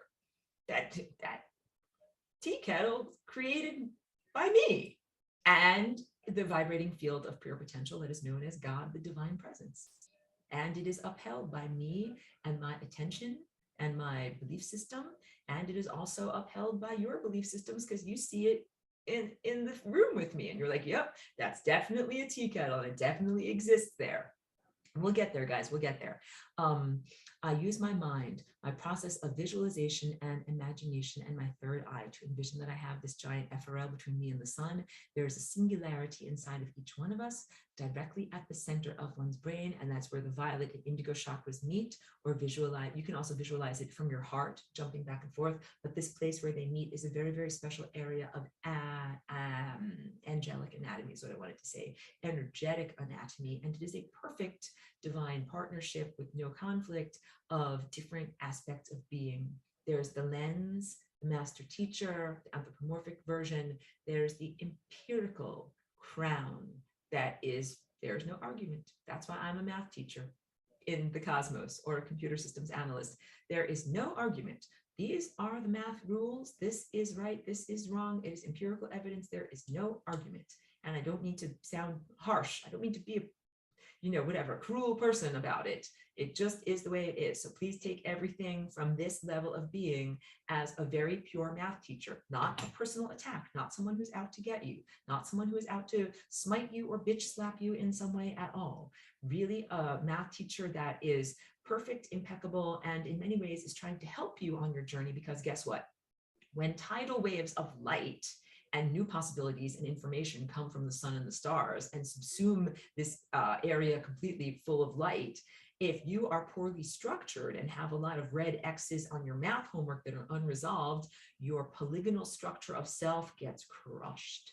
You do not have structural integrity. Your mind is not coherent. You do not stick together like good waffles, and you get crushed or vaporized or smushed along the membrane of time. And that's not what you want. So please listen to the higher dimensional math teacher when it tells you this is a wrong division here. Please go back and check your work. Please reassess your presumptions. Please reassess your genetic behaviors, because there will be a moment when the fullness of being of all light comes through you, and then it will definitely highlight those mistakes if you do not rectify them. That is the most neutral, most loving, informative process that you are engaged with in terms of soul refinement and soul recollection, I'm not exact, remembrance, and also recollection. When I perform this artistic use of energy, which is what the flying rainbow lasagna is, this dancing back and forth, it is an artistic use of energy. I'm creating a bridge of consciousness between myself and the sun. I am collapsing space. I am taking what would have been the long journey from point A to point B, and instead, like the little ant, folding time and space so that A and B meet. This feels like my consciousness has been directly connected to the sun and to the source. That's it. That's what this is about. Energy comes inside of my body. Nourishment comes inside of my body. This is not the same at all as being cooked by the sun, which is what most objective materialists think. They're like, radiation and particles and gamma rays are coming inside you and they're cooking you. No. What happens when you are not crystalline structured like a perfect crystal, is that yes, if you're hither, thither, and yon, and everything is destabilized, and these aspects of pure light come inside of you, then there is friction.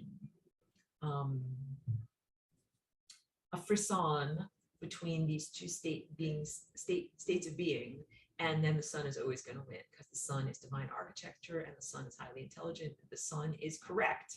1+1=2. The sun is like 1+1=2. And if you're not prepared to accept that truthfulness and you're shaped like this, I'm going to go through you anyway. I'm going to travel on my light pathway of truthfulness anyway. Please align with truth. That is the whole takeaway of all this. Please align with truth. So the sun is a portal of energy, a doorway to infinity, similar to the womb of a physical human woman, a womb, a doorway through which energy, consciousness, pure light, intelligence, data comes. The light is not necessarily generated inside of the sun. It comes through the sun, it comes through the stellar network. Energy and awareness flows outward through that doorway to infinity, the singularity in the sun. It reaches us on planet Earth and also many other planets, many other places in space. When you align your chakras with that solar energy, you have energy flow to you in a beautiful, frictionless, perfect way. That is what this exemplifies. And your chakras and all of these paintings that I show, we'll go back to these paintings. Oops, one more time for class here. I didn't mean to make my screen shake so much. Trying to be good. These are idealized anatomical structures. Every structure is perfectly in alignment and every structure is balanced upon the architecture of the previous structure. That these are two people that are prepared to meet the sun. They are prepared to just dive right in, have a sun bath, because what's going to happen is they will be energized by the light. The light is not going to burn, incinerate, or otherwise cook them or degrade them in some way. It is going to absolutely energize them. Super energy, like the sun came inside of me. That is what the experience is like water wheels or interlocking gears. A perfect frictionless system with no thought. Planetary invasion and the distortion at the level of the solar plexus and the implanted human mind and the implanted operating system, which I am using to teach you all about the pathway to freedom. Ha ha ha. Take it anyway. Take that implanted system. I'm using you to tell people about how to go to freedom anyway. A perfectly frictionless state with no thought. Thought equals friction equals entropy. So you get it when I'm talking about entropy. Class, what goes to entropy? The things that are not supposed to be in existence. Yes. And what are those things that are not supposed to be in existence? Thoughts. Thoughts are not supposed to be in existence. Thoughts, verbalized thoughts, are not supposed to be in existence. There was a time when you came here as a beautiful, perfect child. This is part of my song, The Symphony of Life, and you were perfect. Didn't have anything wrong with you. You learned the human operating system. You got implanted with an ego and a sense of individuality, and most importantly, a verbalized language structure that is not native to your operating system. And all of these thoughts and ideas then came inside of you using that operating system, including programs about decrepitude and death. Those are all thoughts that are not supposed to be in being. They're supposed to be in non-being. Thoughts that are verbalized should be in a state of non-being. Please return to your non-verbalized state. Please practice meditation. Please be in meditation and mindfulness and flow state and non-verbalized, hyper intelligent awareness at all times. That is your true state as gods and goddesses of the antediluvian realm, where you all reside, actually, beyond this pocket world or reality bubble that you're in right now. Send to entropy all of the thoughts, all the thought structures. So when we have things that are mind invaders, what we're really dealing with are verbalized thoughts that are trying to slow you down so that they can kind of siphon off your energy. And just recognize, like, they are not you. Those thoughts are not you. Those thoughts are not supposed to be in you, even though, again, I'm using language to talk to you about how you will not have to use language. And people who have never had the experience of being nonverbal might think like, but wait, will I not be disabled? Like, because mostly we think of nonverbal people as being somehow disabled or incapacitated in some way, because in our world, you have to be able to speak to be functional, that to be mute or otherwise nonverbal is a huge difficulty. Now, I don't want to say diminishment, because there are a lot of people that are really amazing, intelligent people that are nonverbal people, but it's considered to be like something that is missing. And I'm trying to say to you, when you were a child and you came here as a cosmic presence, you were nonverbal. and your mind and your intellect still functioned. Your perception still functioned. But what happened was you may not be able to remember it because you were not able to create state-specific memories that match with your present adult, mature mind, which uses verbalization and phonetic sound structures in order to create its memory states. So you're like, I can remember everything from the time that I learned language, but I can't remember the things from before I learned language until I do something that brings me into a state of non-verbalized thought structure. And for some people, that is mindfulness and meditation and flow state practices. And for some people, that is taking a molecule that is like a molecular, hallucinogenic vehicle. And then they go into a non-verbal state, and they are able to remember who they truly are beyond the constructs and overlays of the talking mind. Big takeaway emphasis from today is it is hugely important to cultivate times throughout your day, and more time as possible, when you are not verbalizing. However works for you. Please sit in meditation if that works for you, or please be a super athlete if that works for you, or please be a musician or an artist or whatever, a computer programmer, a software developer. We talk about this. Billy and I talk about this a lot because that is his forte, in terms of being in a flow state, having an amazing project to focus all of one's mental faculties upon. And at a certain point, you are processing so much and you are moving at such a fast HD frame rate that it is beyond what the verbalized mind can do. And then the verbalized mind catches up later and it narrates and it says, oh yeah, I ran down the basketball court and I avoided all of my opponents and I got the basketball and I made a big swoop and slam dunked. I slam dunked that basketball. But all the calculations that were done in the moment in order to be able to achieve that were all nonverbal. We're all flow state.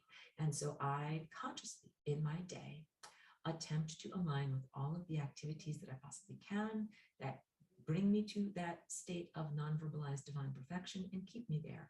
It's very difficult when I have to do something like migrate an email list or something else like that. That is the definition of using human mind. So please understand it might be necessary to take some time to balance away from what are considered secular duties of using words and language to go into a non-linguistic type of level of experience. But please understand also that these beings that trouble us, negative thought entities, things that slow us down and try to siphon energy off of us, those are the erroneous thoughts of the cosmos.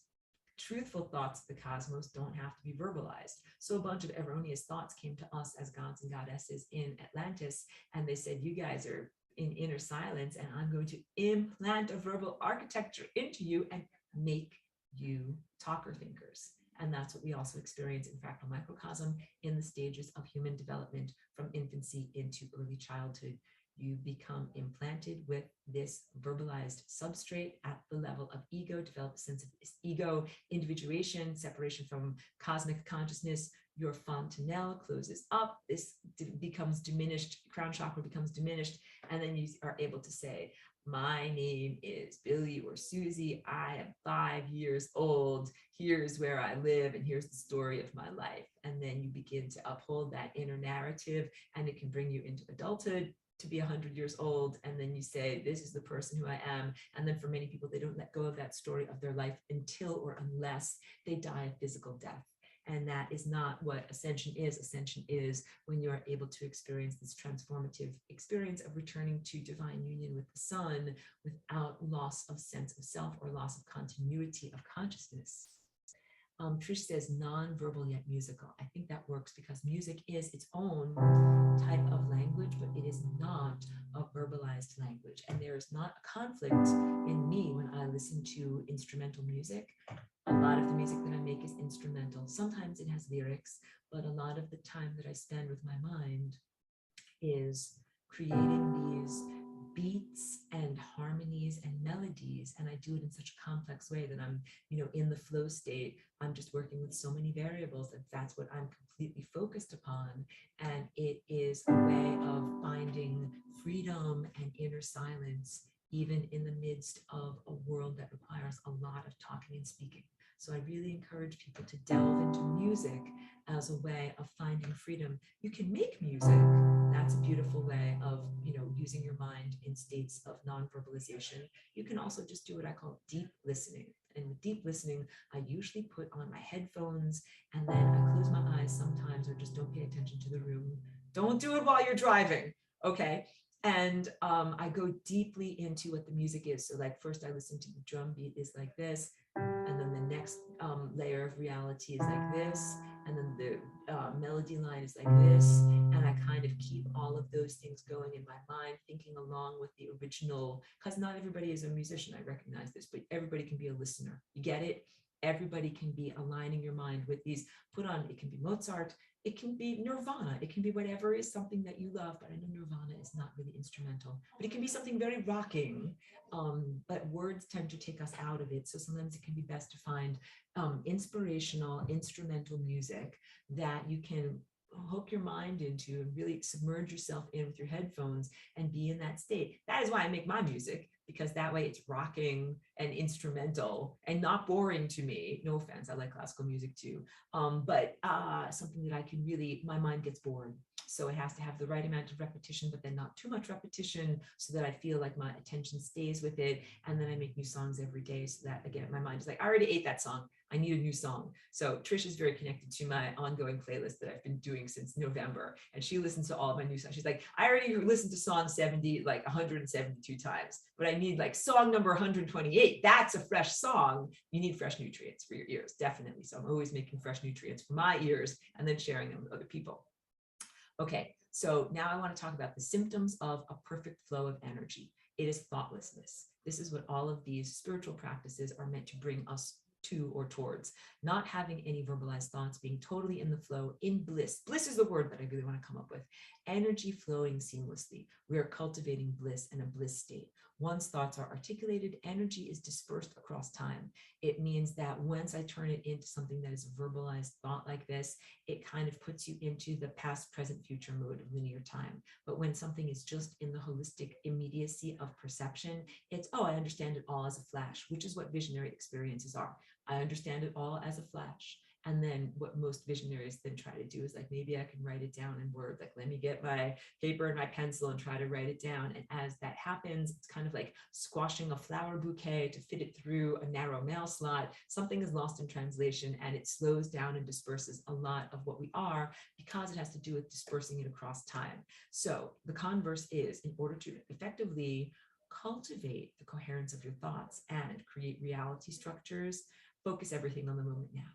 And that means in some ways a letting go of the self story. What brought you to the moment now? Well, I was born in a log cabin. I then traveled by train and went here and then became this person here. And that's how I ended up sitting in this living room in front of you. I'm being very facetious about life, life journeys. The story of who you are. In order to be fully in the moment now, you temporarily disengage from the story of who you were and what brought you to this moment now. That is the value of what psychedelics do for people in terms of having an emotional and neurological reset, because many people have been traumatized and they're busy dealing with the story of all the crap that I've been through. Really horrible crap sometimes. And it can be very freeing to be like, oh, you know something, after taking this molecular disengagement thing, and I'm in this vehicle for right now, for this moment, where I'm like, I am just me, and I'm not me in reference to all of the horrible crap that I've been through. It allows for a purging, releasing, restructuring, redefining of self, and then a reintegration. Oh, then I re-engage with that self story, but I come out the other side differently. That is positive. That is therapeutic. And then the idea is to be able to recreate or generate experiences like that, but without the molecular helpers. Because that way it is sustainable throughout your whole day. I don't think that you should take LSD every day. That is not sustainable. Even though some people do microdosing, but we'll not get into that. But I think the whole idea is to have an experience through a molecular doorway first, and then to be able to recreate it and sustain it as a practice throughout the rest of your life. So that you can be like, that is what I do with flying rainbow lasagna, if I may tell you. I put down my gym mat here or outside if it's nice, and I disengage from everything. It's the best part of my day, guys. I'm like, especially if I'm like overwrought or things that are going on that I'm just like, oh, I can't take it. Let me dance like a flying rainbow lasagna. I disengage from all of that stuff, and then I'm free. And I'm not defined by all of those things and all those moments that brought me into this moment, even though that exists as the grandfathered in stuff that's on the mural when I am doing cosmic lovemaking with the sun. And I tell the sun, oh yeah, like there's this crap and this crap and this crap, but I'm not in that crap right now. I am in the generative rectification moment that allows me to restructure the puzzle pieces and the Rubik's Cube of reality. That's me with my hands shifting, doing a Rubik's Cube. And then when I'm done with all of my dancing and I'm done with all of my inner genetic maneuvers, and I do this pagination or page break or measure break, and I come out of it and I come back into reality and I reintegrate. I was on that timeline, then did all of these new maneuvers and got all of this new mandate from the sun.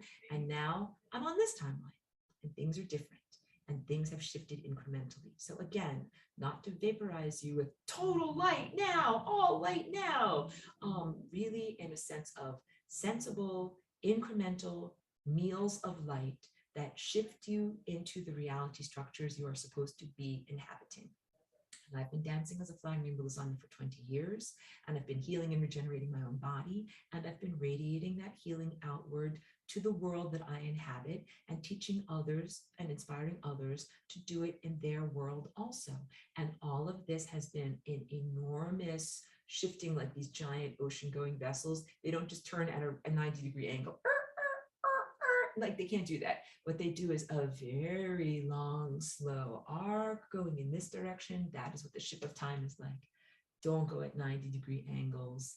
The G forces would be too much. What you have to do is incrementally shift, shifting, shifting, shifting. And we have been shifting very assiduously over a very long amount of time. So hat tip to everyone, like my hat is off to you, recognition flows to you that you've been doing the inner work, you've been doing the healing, releasing of emotional baggage. Hat tip to everyone in vocal toning workshops, being able to just use the very direct path of toning, singing, and using items like my tuning fork into direct bodily and restructuring of reality. Trish asked a question. She says, what about jumping? Jumping is definitely something that can happen. These are two different things. So if I say these are all timelines that are in my reality, each finger represents a timeline. But if I'm on this timeline and I don't like it, I can fold space, time, and consciousness, and I can jump to this timeline, a different reality structure. But what if I look at all the timelines and I'm like, well, they're all pure crap. I hate them all. They're all bad. It's like looking at a dress store and you're like, they're all ugly. They're all horrible. They all fit me very poorly. I don't want to wear any of those dresses. That's when it is time to fly in rainbow lasagna, which would be considered the tailoring or customization of reality creation. And it is appropriate to do so. Please do not doubt yourself or think that you will be punished by a smiteful God because you dared to want to rewrite the reality structure or write a better narrative for yourself and for the world. It is not hubristic and not self-centeredly egotistical to do so when you do it from the reality structure that I do it, which is to say, I want what is good for me, and I also want what is good for the entirety. I want to be happy in my apartment building. Like this is big because I live in an apartment building in community surrounded by many other people. So I want what is good for me, but I don't want to have the foundation of my apartment building be destroyed and then have everything topple down and nobody has a place to live. I don't want to destroy the entire time field. So what if you're like, I will wish for a mountain of gold and gems. I will have everything that I need, including my silly fictional golden toilet seat. Golden toilet seats for me. And then, but what if by doing that, I destabilize all of reality and then the entire time field dies because I had to wish for my own golden toilet seat that is silly, that is, self-centered and does not bring you in the direction that you want. If you ever want to know, like if someone gives you a magical wand or reality creation tool, here's your magic wand, you can wave your magic wand, poof, create the reality that you want. If you freeze, you're like, I have performance anxiety, I don't know what to wish for. Remember Aurora's words, wish for freedom. Freedom does not mean the freedom to kill, mutilate, and destroy. Freedom means you are free to experience the life that you wish to experience, and you wish for the freedom for others also to experience their lives in freedom, and you wish for energy to flow freely. When energy flows freely, it flows freely from the sun and the stars and the huge levels of galactic intelligence directly into you. No blockages from thought structure, no crapola, no mud on the windshield, nothing that we have to Windex away in order to finally feel and experience joy, no suffering. When you wish for freedom, what you're really wishing for is for energy to flow perfectly effortlessly into your energy field blissfully and flow out of you blissfully, and there is no suffering and there is no death. That is freedom. And then what does freedom look like as it percolates outward? Just like neutrinos percolate through the sun, like, hi, I'm a neutrino and I'm created deep inside of the solar body. And then I percolate forward to the sun has actually like a skin.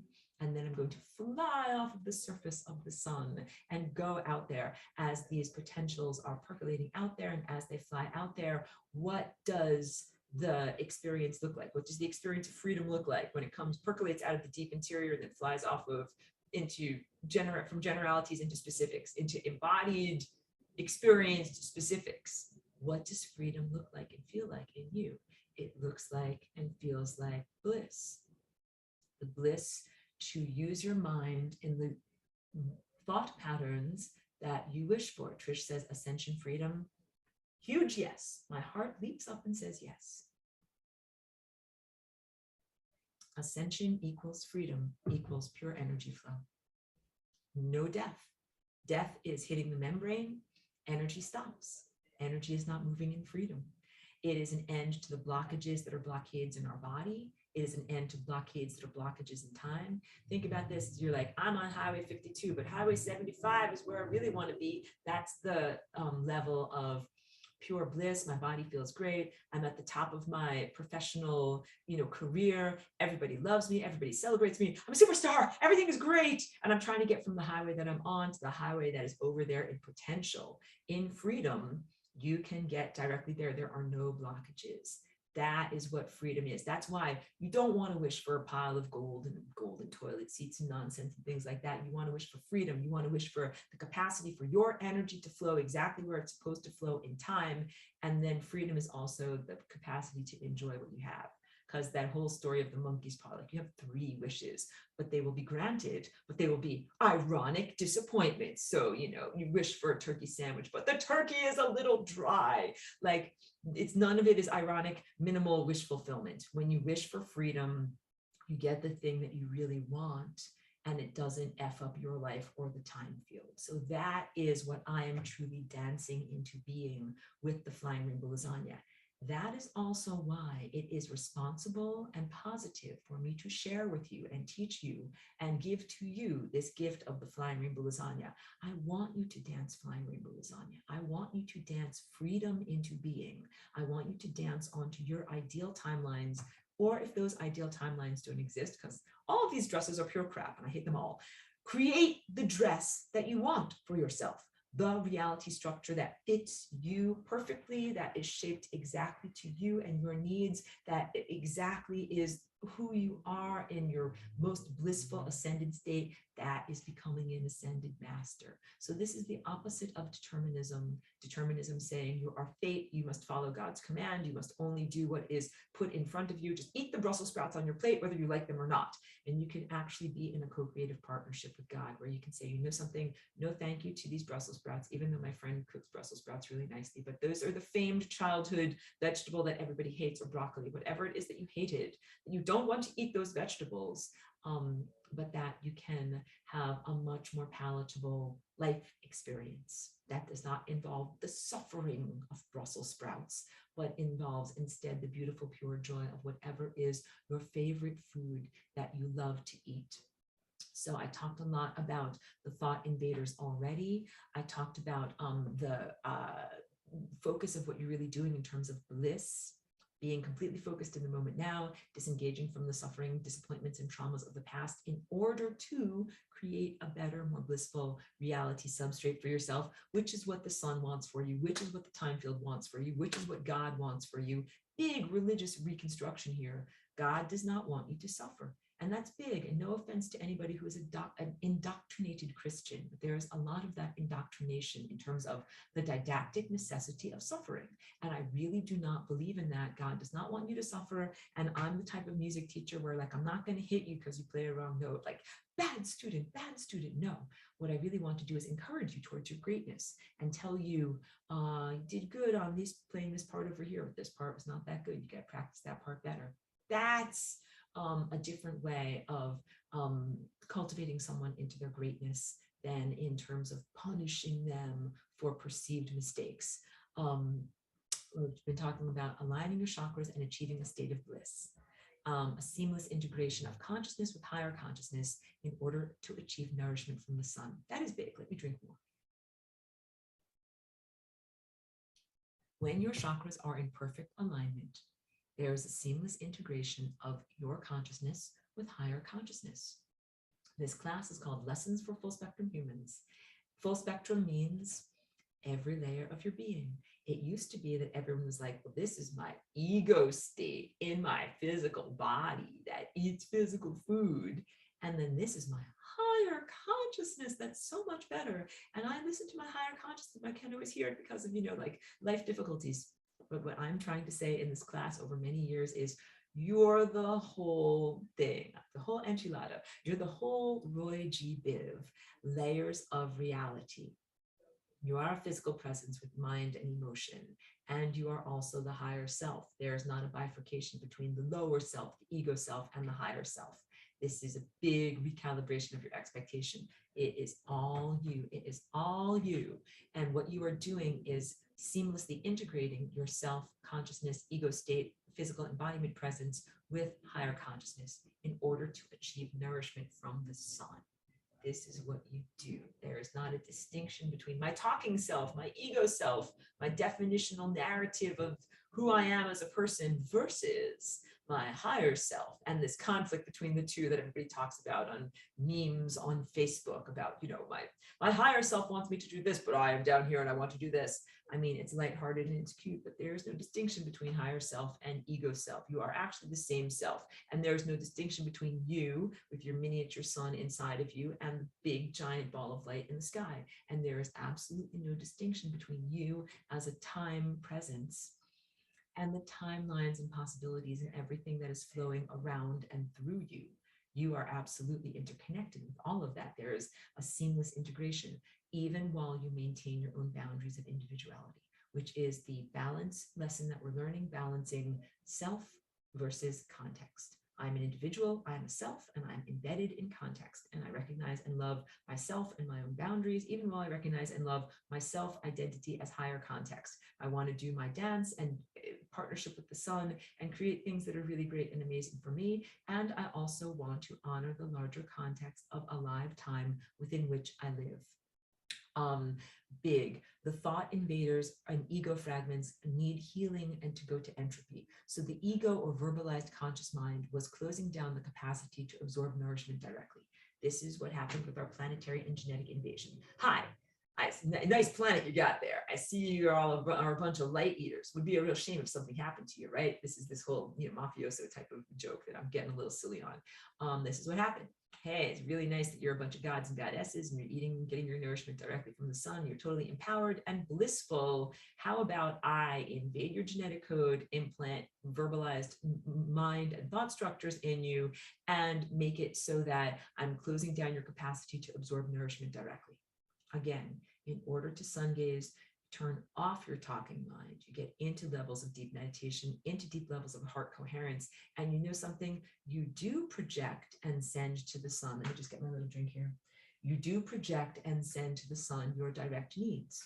Like, I need this in my life, and I need this in my life, and I need 100% more of this and 100% less of this, and I need to get rid of this suffering, and I need to realign with this, and I need to, that's all appropriate, good stuff. And it's good to be specific about it, but then it's also good to be receptive, because the sun absolutely knows you. Just like if you have really wonderful moms or dads or parents or family members where they're like, I know you, I know how to buy a gift for you. I know your size. I know your tastes. I know what type of socks you like. I'm going to get you something good. Or maybe you're like, I know that you don't wear socks. No, you live in San Diego where it's warm and you don't wear socks. I'm not going to buy you socks. The sun knows exactly what you need. and gets you exactly the right life gifts to feed and nourish you in what you need. So you ask for what you want, and then also the sun and divine presence gifts you with that which you truly do need, which you might not even be able to consciously know or articulate. So our mind, as we have known it up until this point, is a blockage, was a blockage to ideas and energy coming in, turning off and superseding the mind, turning it down, pressing pause on it. All of these things are very effective. In order to form the attenuation of consciousness, it is necessary to still the talking mind, close it down, and verbalize mind for a little while so that higher consciousness may come inside. And we're asking the ego to be silent, to step aside so that higher consciousness can come through. But this is not a bifurcation. It's not like saying like, I'm my ego, shut up, stupid ego, let an angel and angelic presence come through. Like, it's not like that. It is like saying, I'm going to stop doing a certain thing with my mind in order to do a different, better certain thing with my mind. But it's still both me. Higher self and lower self are integrated in this moment. It is still you. It is you as embodied self. It is you as God's self. And the embodied self and ego structure can say, I don't like what's going on. I'm going to disengage and be silent temporarily in order to move into states of empowerment that allow me the capacity to create better, more accurate time edifices to occupy. Food. Then I have a whole teaching all about food. I've done it a lot, so I don't know if I'm going to emphasize it so much because it's coming along recording. But basically, when I first got here as Aurora and being a walk-in and thinking I was just going to eat pure light. Ha ha ha, my funny anecdotes of when I first got here and how I didn't understand that you had to eat food and I didn't understand anything. And it's very similar to when you were born as a child through your mother's womb and you don't really understand, like here, like you are not in the womb anymore and you need to actually have like applesauce goes in here, figure it out, kid, like you got to do it. And then babies have to figure out like, you know, how to digest properly and how to control their sphincters. I didn't go through those levels of food comprehension, but I had to understand like, you need to have light to feed your light body and food to feed your denser physical structure. That was 20 years ago. My denser physical structure now is much less dense. And also the food that we have available to us is much less dense. When you go into the big waveform that becomes a grocery store with a pyramid of apples, you're actually creating mind food. You are not actually having apples grew on a tree and it took a long amount of time and then they drove them here in a truck. You're actually immediately manifesting the amazing potentials of nourishment in the time field around you. That's the type of food that you're eating right now, and you have been for at least the past 3 years. I recorded these lessons 10 years ago, and we've gone through many consciousness portals and transformed a lot in our journey. So please understand that all of the resources that you're using right now are mind-created resources. The apartment that I live in right now is a mind-created resource. You have to just understand this. Everything that is an edifice of your life that you are occupying is a mind-created resource that technically you created in cosmic lovemaking conjunction with God presence, along with the consensual reality creation mechanisms of many other minds, and factoring in the grandfathering in all of the previously created levels of being that are narrative structures that you had to work in. So if there was a narrative structure of some historical precedent, it's like, oh, that road's been there for 100 years. Then you're like, I'm going to create a new reality. And you're like, okay, but you're going to have to deal with the explanation for why that road is or isn't there. It's been there for 100 years. Like, I didn't create that road 100 years ago. Yes, but you're going to have to somehow work it into your present narrative as to either something came along and bulldozed the road and it's not there anymore, or something came along and repaved the road and maintained it and it is still there. You get it? Because you have to have this harmonically, seamlessly integrate in order for it to be music that has a high signal strength as opposed to noise. When you ingest solid objects as food, you can only refine what you have already ingested, refining light out of the solidified light. So when you're really recognizing that you're eating food that is light matter, then you're really recognizing that it is made of an enormous amount of light and that you are refining out the light from the experience and sending it back to the sun that is the emanator of this light.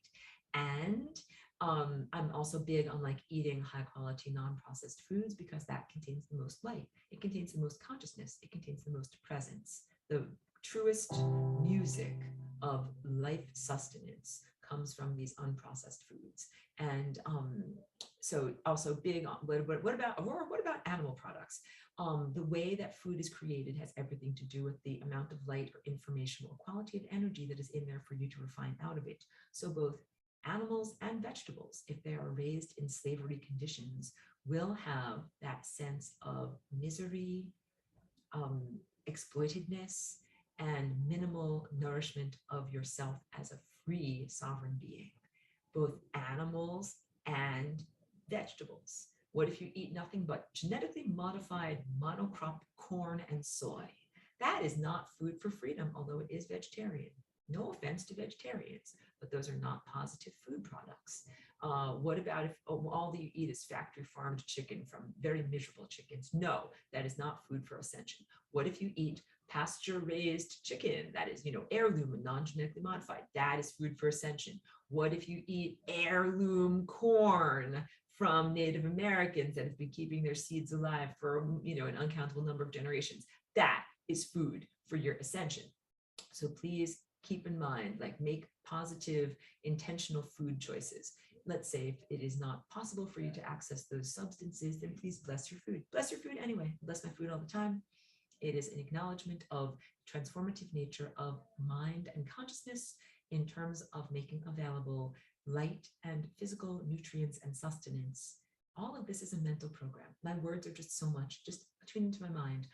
All of the sustenance is a mental program, and the food is an intermediary for your sustenance. So being sustained by the sun and its light directly is a possibility. And also we are moving into those levels of pure reality creation where we do not need to eat physical food and drink physical juice in order to stay alive. But that also means like you will not be migrating your Excel spreadsheet of email contacts into MailChimp.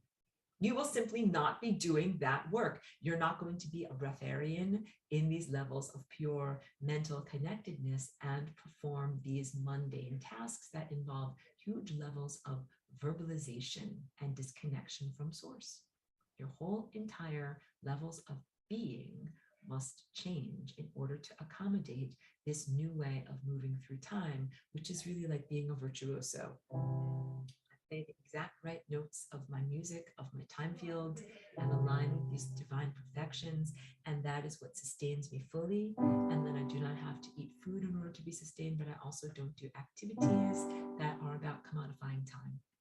Different way of living. We're moving into that level. Please be radically self-compassionate in that we are not at that level yet.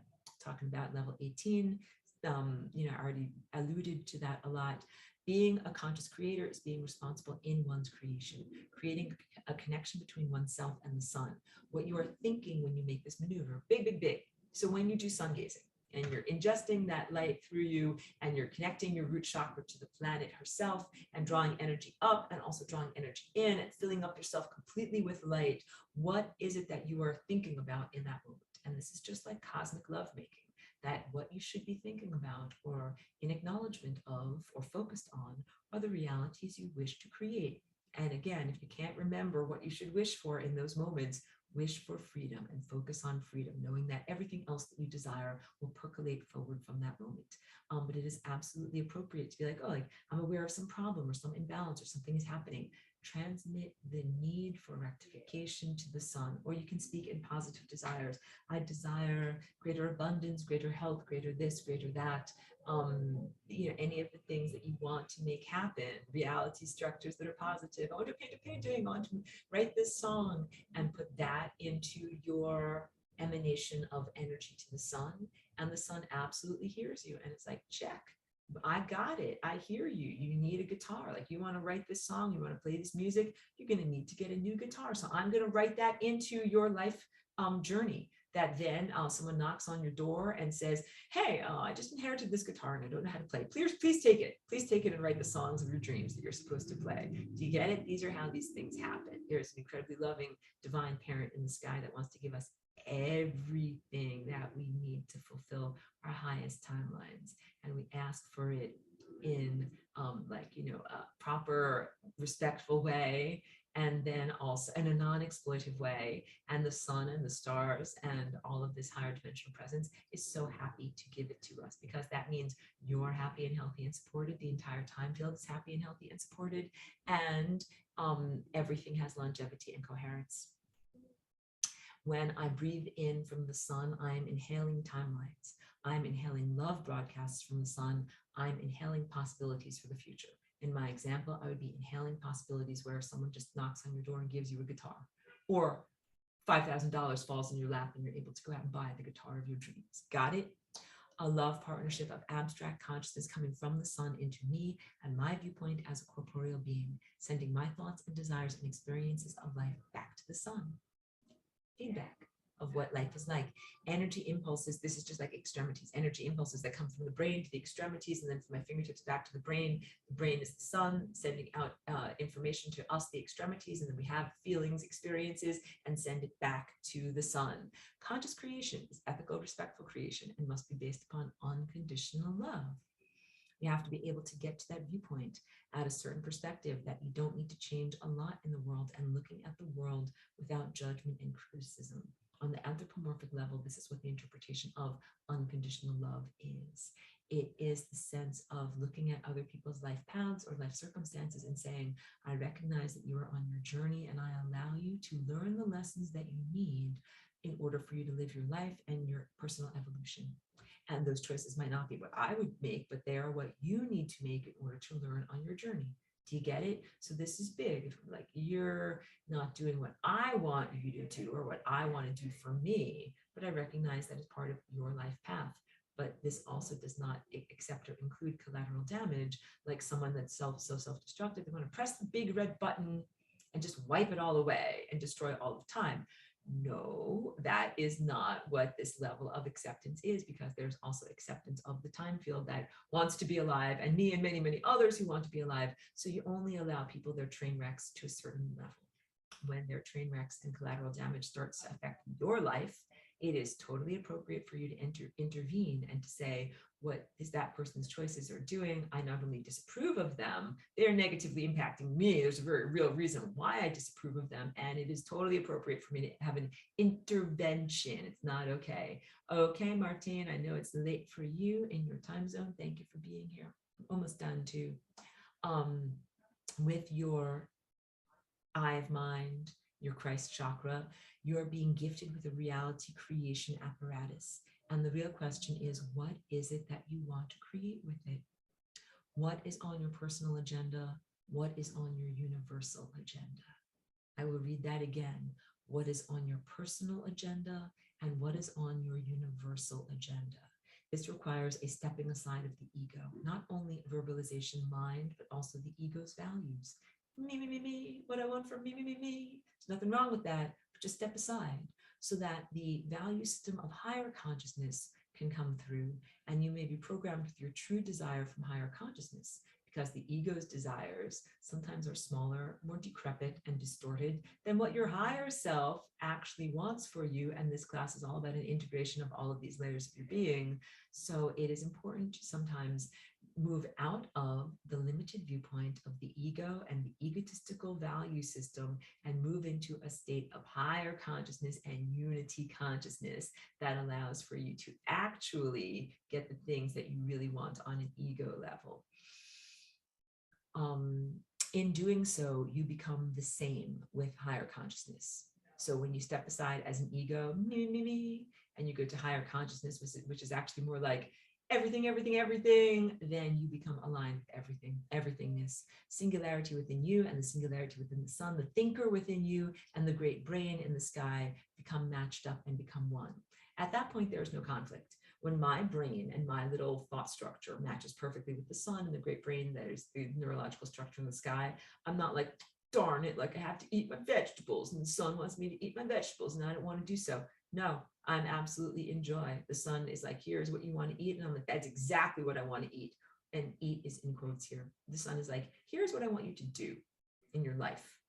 And I'm like, that's exactly what I want to do in my life. A perfect match. There's no conflict. So ego sometimes represents conflict, which is what those funny memes are about. Like, here's what I want to do, but here's what my spirit guides want me to do. But when we really do this self-integration work, there is no conflict. There's only this very joyful integration and a true nourishment that comes to us, that you know you're getting all of the nourishment that you need from these experiences. You're like, not only like, that is exactly what I want to do, but you're also like, I'm learning, I'm growing, I'm going in exactly the direction that I want to do. I'm supported in my faith in the cosmos, that all of these good things are happening for me, and that this isn't like just random arbitrary crap, and I'm on the right timelines going towards my greatness, going towards my inevitable ascension as an ascended master. That's also like the trust and the faith and the things that are happening to you. When I align my inner sun with the external sun, I see what looks like a rainbow bullseye around the solar disk. I should have started today with this picture. I will end today with this picture. Let me go to share screen. This is the picture. This is what I drew a long time ago as a way for you to be able to see. I know that I'm quote unquote locked on, or looking at the time tunnel, or in perfect focus. Just like if you've ever gone to the eye doctor to get glasses, you're fitted for glasses. They use these different lenses. They're twisting the lenses, they're bending it this way, or using binoculars. Like, you turn the lenses, turn the lens, turn the lens. At a certain point, click, I can see clearly. And it's an amazing moment. That is what it's like when you are sun gazing. So in doing sun gazing, you're connecting your root to the earth, you're connecting your crown to the sky, you're connecting your pineal gland and tendril of attention outward to the solar disk. The central part of this drawing, where there's a purple violet center, that is the sun. And I know the sun has changed over years, so just also understand this is an idealized version also, but we can still experience this. The sun's disk becomes this bright violet disk, and then radiating outward from all of the layers of reality, from violet all the way through the blues to the green to the yellow to the orange to the red. So red being the outermost largest wavelengths. And then I also see wait, my annotation just came up. Now I can draw. I also see a bridge of light, like I was telling you guys about, sparkling across the water when the sun goes down over the ocean. And thank you again so much, Trish, for bringing us in Lebanon.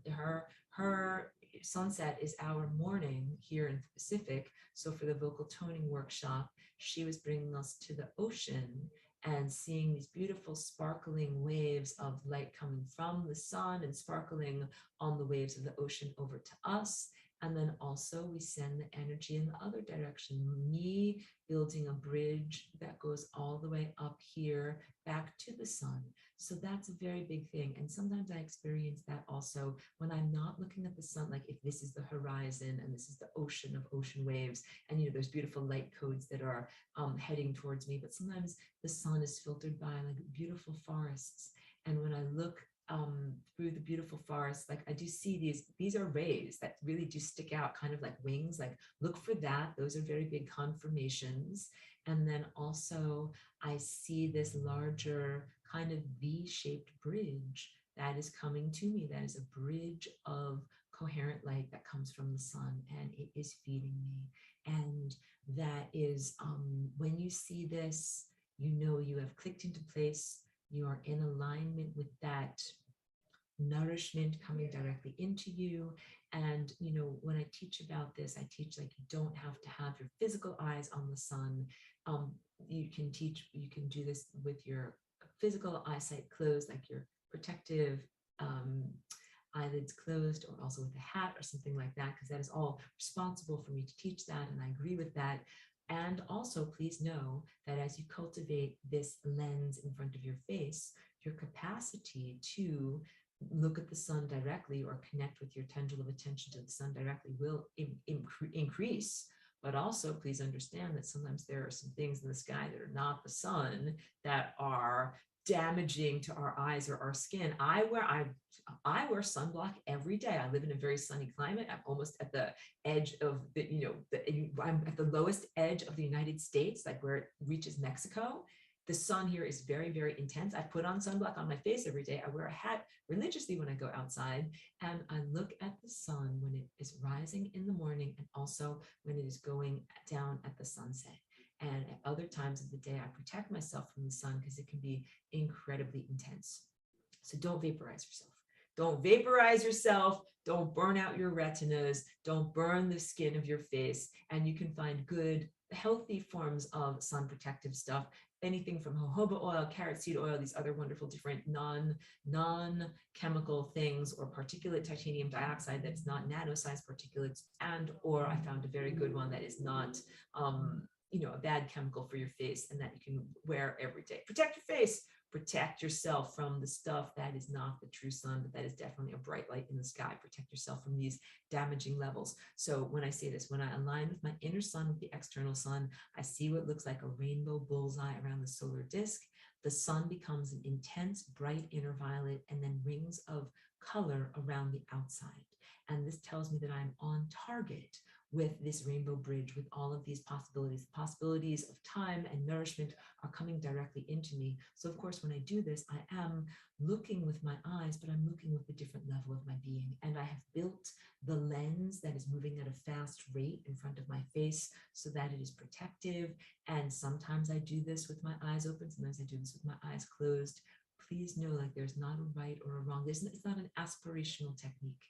You don't have to be like, oh, I hope one day I can do that and do it perfectly, and then I will finally get to, have access to all these things. No, it is a stage and incremental on the journey, and you do what is right for you at your level of being. And also the sun has changed and shifted. And I drew that picture 10 years ago, and the sun where I live is very different now. And sometimes it's white hot. Sometimes it is laser-like intensive and white hot, and I do not necessarily want to physically look at it with my eyes. So please use your sensibility. Please be sensible in the sense of how you are connecting with the sun. But Aurora, if there's fake light in the sky, what do I do? Flying rainbow lasagna is my answer to most of these questions of despair. Like, if there is something that is not, oh, Trish says you can use your hair to cover the eyes. Weird seeing that. That's too funny to be like, I will look through my hair like this. No, I almost always have my hat with me. Oh, sorry. I almost always have my hat with me because it's so bright here. But yes, I use my hat or something else to kind of like shade my eyes so that it's not too bright for me. And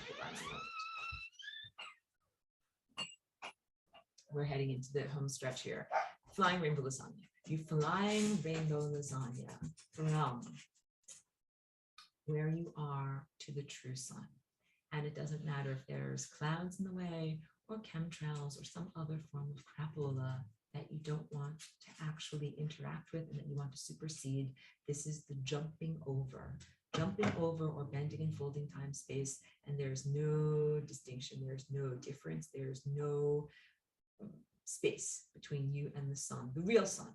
That this is the basic truth of who I am and what I'm here doing. Like, because otherwise it would be a very, very dark place for me to inhabit. And darkness can be living in a world of illusion. So we live in this world where there are many illusory levels of reality, some of them ancient, some of them modern. And everything that I'm doing in terms of flying rainbow lasagna is using these tools for freedom myself and then giving them to you and encouraging you to be able to go towards freedom too.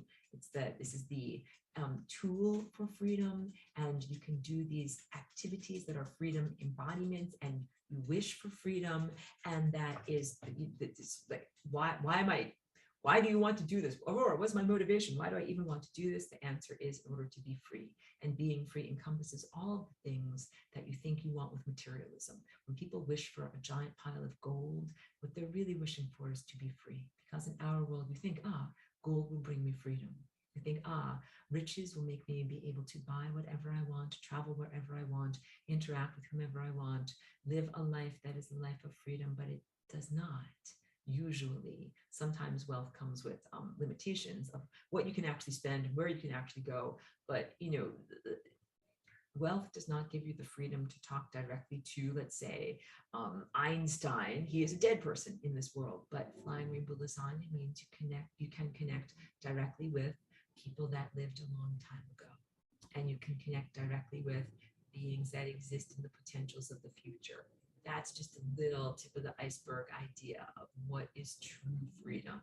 That true freedom is about your mind, and your thought patterns can go wherever they want to or need to go throughout reality and are not limited in a way that things that money, these are freedoms that money cannot buy. So the journey of manifesting spirit matter, matter that responds directly to consciousness, is a stage on the journey of true freedom. And real freedom is basically when you're able to vibrate in place and be connected through your mind state to almost anything, anywhere. I made it through all of my notes. It's been 3 hours. I hope you all drank electrolytes and replenished yourself on the marathon. People literally run marathons in 4 hours. Thank you for being with me. I want to open the floor to any questions. And I don't know if there's anything in the chat that I missed, but open the floor to any questions or clarification that anybody might need right now. And if not, I'll end the recording. This is a question from Trisha from way back. It says, Aurora, what if we activate our Merkaba while having animal products to free their stuck consciousnesses in this? Is this possible? Yes, absolutely. So I am made of, like, my muscles are made of chickens. I eat a lot of chickens. They're definitely in me. And I definitely feel like I'm honoring them and their lives. When you eat food, you become quantum entangled with the lives of the beings that created the food. Get it? I'm quantum entangled with many, many chickens. And my journey for freedom is their journey for freedom. And my body changing and transforming into spirit matter, matter that responds directly to consciousness, is directly related to my ingestion of them as thought forms, them as protein structures, them as DNA blueprints moving through time. And part of their journey of moving through time was moving into my digestive tract. Big stuff here, and not to demean anything that we eat as a physicality food. And you can talk to your physicality food and you can thank your chicken. It's dead, but you can still thank it. You can be like, thank you for giving me your body so that I can have muscles in my body and so that I can continue on my ascension journey. And this ends up being another aspect of enlightenment, another aspect of love, another aspect of true teaching. So yes, you do end up elevating all of the food, plants, animals, and food drinkery that you ingest along your way. You elevate all of that stuff through your ascension process. And that is an honoring of all of those things. So instead of saying like, you're never, I'm being silly now, you're never going to ascend because you ate that hamburger. Because I used to know this person who is a fruitarian who is rather severe in his diet and in his judgments of food. And he used to have nightmares. Oh, I was eating a hamburger and then I knew I was never going to ascend. No, of course not. Of course you can ascend having eaten a hamburger, having eaten many hamburgers. And it is a form of light that you have put inside of you and made as a part of you. There's a lot of punishment baggage. People have the expectation of being punished. They think they're going to be punished for eating food and absorbing nutrients. And I want you to know, you're not going to be punished for eating food and absorbing nutrients. That is not what God is about, or bliss or ascension is about. At a certain point, you will transcend the need for chickens or hamburgers or whatever you like to eat, tofurkey, whatever you like to eat, that you will no longer need those things. But also for right now, recognize those things are thought structures. I love what Trish said. I want to say that out loud because it's a funny joke. Can I read that out loud? Just give me a thumbs up. Yeah, thank you. Trish says, chickens are undercover dinosaurs and you really are here to heal them all. I love it because truthfully, chickens and birds are genetic outgrowths of ancient lizard beings, and they are here in a diminished state in our world, and we do eat them. So in many ways, yes, I'm quantum entangling with the vestigial traces of reptilian beings that lived a long time ago. Yes, and setting them free and rectifying all of this. I really, in everything that I teach, I'm trying to teach about moving beyond judgment, which is the sense of harsh biblical judgment, the Judeo-Christian God that does not seem very loving and compassionate. That's like smack down. Like you do this, smack down. You do this, go to hell. You do this, punishment. And I am much more a part of a much more loving presence, or aligned with a much more loving definition of what God and divinity is, especially in terms of how you nourish yourself, because you require nourishment. Like I told you, my journey of coming here, like I thought like I only have to eat light. Like I didn't know anything about food. And I learned, oh, I have to eat food too. And then the question is what types of food. But in terms of eating chickens, I get the good kind of chickens that have a good life, and the good kind of eggs from chickens that roam around on a farm as opposed to living in sad, miserable conditions. That's the big thing. When you monocrop corn, it's sad, miserable corn.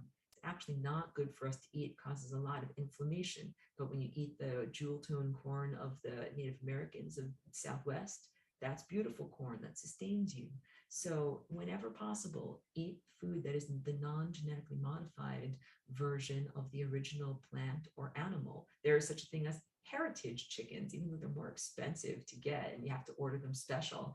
But all these things, you can find them in their unmodified original form, and also trying to find organisms that lived in freedom. So that's what it means when something says grass fed, grass finished. It means it lived outside on a pasture and, ate grass up until the day that it was, slaughtered to be able to go to your dinner table.